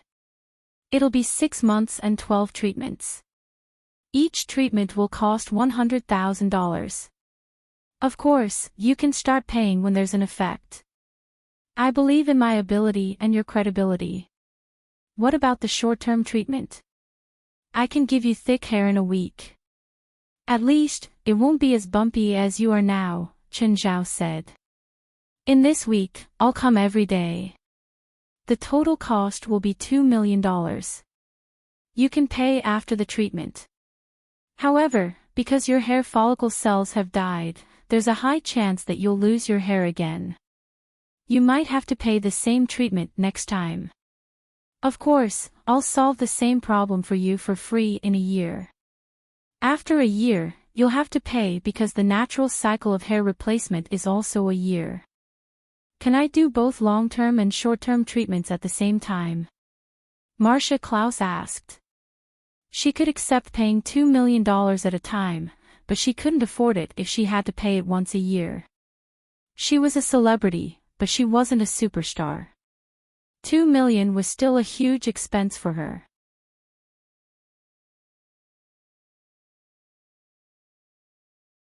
Chapter 1302. Long-term treatment was a conventional treatment. It relied on Chen Zhao's medical skills. This could not be sped up. Detoxification and treating liver damage was a long process. It was a problem that modern medicine could not solve, but Chen Zhao could solve it. However, he could not speed it up, at least not with conventional methods. If it was short-term treatment, Chen Zhao would have to use magic. This was not within the scope of conventional treatment. The two treatments could not be stacked. Marcia Klaus was in a difficult position. If it was long-term treatment, she would have to wear a wig for half a year. However, it was very risky for a female star to wear a wig in public. Of course, there was another solution, shaving her head. She could also tell the public that she would change her appearance and style. However, the problem was that she had not finished filming yet. There were still a few unfinished episodes of West.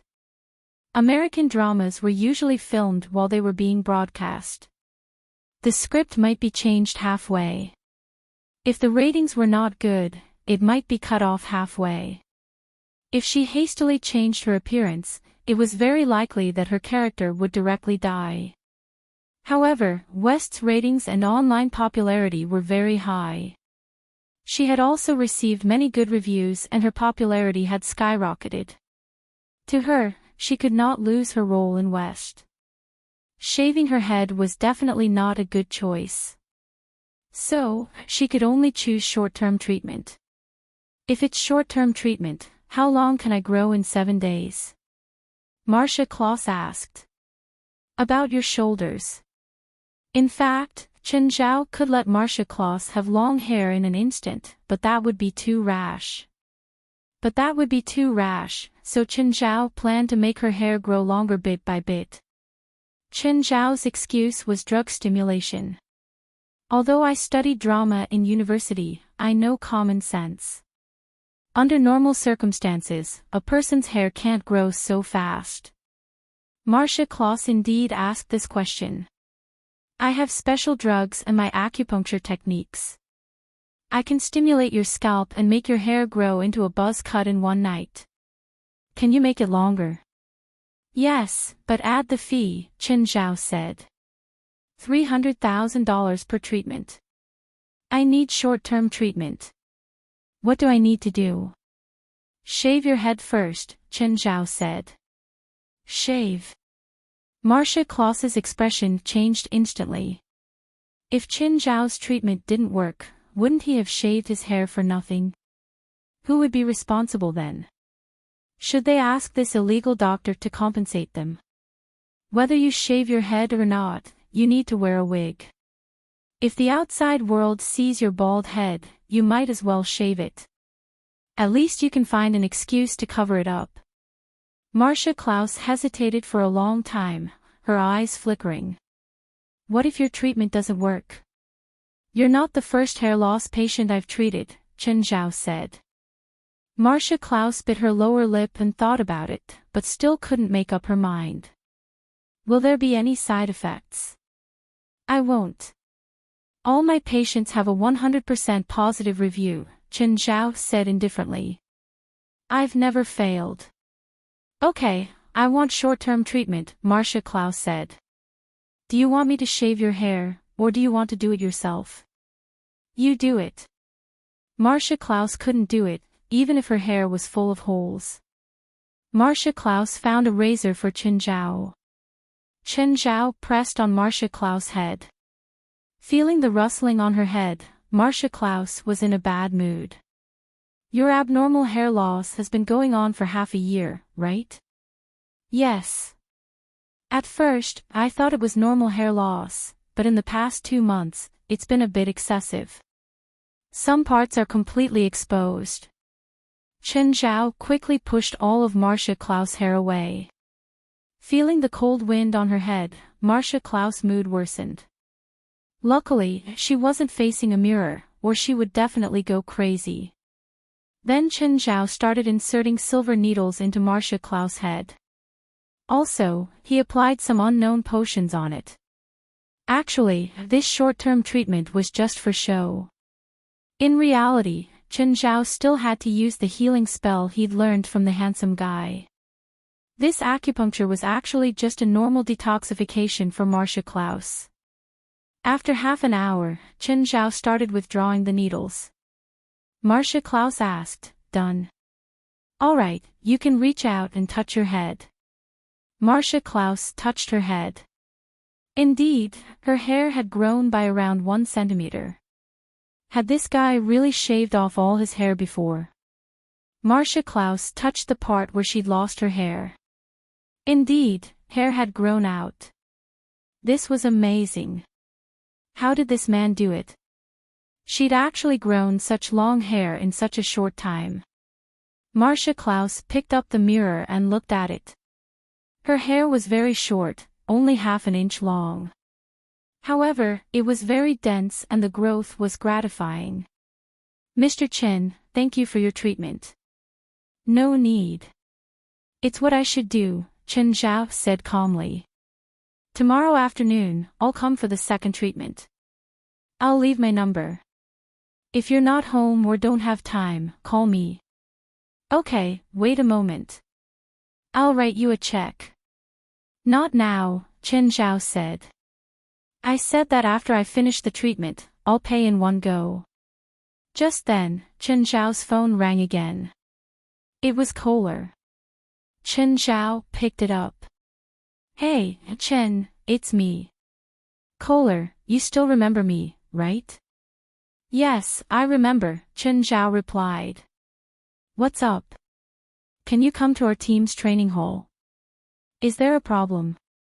"I can't talk over the phone." Chen Zhao looked at the time. It was only 8:10 at night. He wasn't late. "Sure, I'll go." Chen Zhao glanced at Marcia Klaus. "If there's nothing else, I'll go. I have another client." "Okay, bye, Mr. Chen." Chen Zhao drove to the HR team's training hall. Coach Simpson was there too. Duba was lying on the ground while Ruby sat on the bench with a towel over his head. Did they have another conflict? Chen Zhao wondered. Last time Simpson had come to find him, it was also because of a fight between Duba and Ruby. This time, it seemed that Duba's injuries were very serious. Seeing Chen Zhao, Kohler immediately walked up. "Chen, you're here. Quick, take a look at Duba. He doesn't look good." When Simpson saw Chen Zhao, he nodded but didn't say anything. "You're tuning into the LoveLore Library YouTube channel. We're so grateful for your support, and don't forget to subscribe to join us on this incredible journey through captivating stories. Your generosity through donations truly makes a world of difference, as it's the primary source of revenue that allows me to expand and enhance this channel for you. Thank you from the bottom of my heart for being a part of this adventure.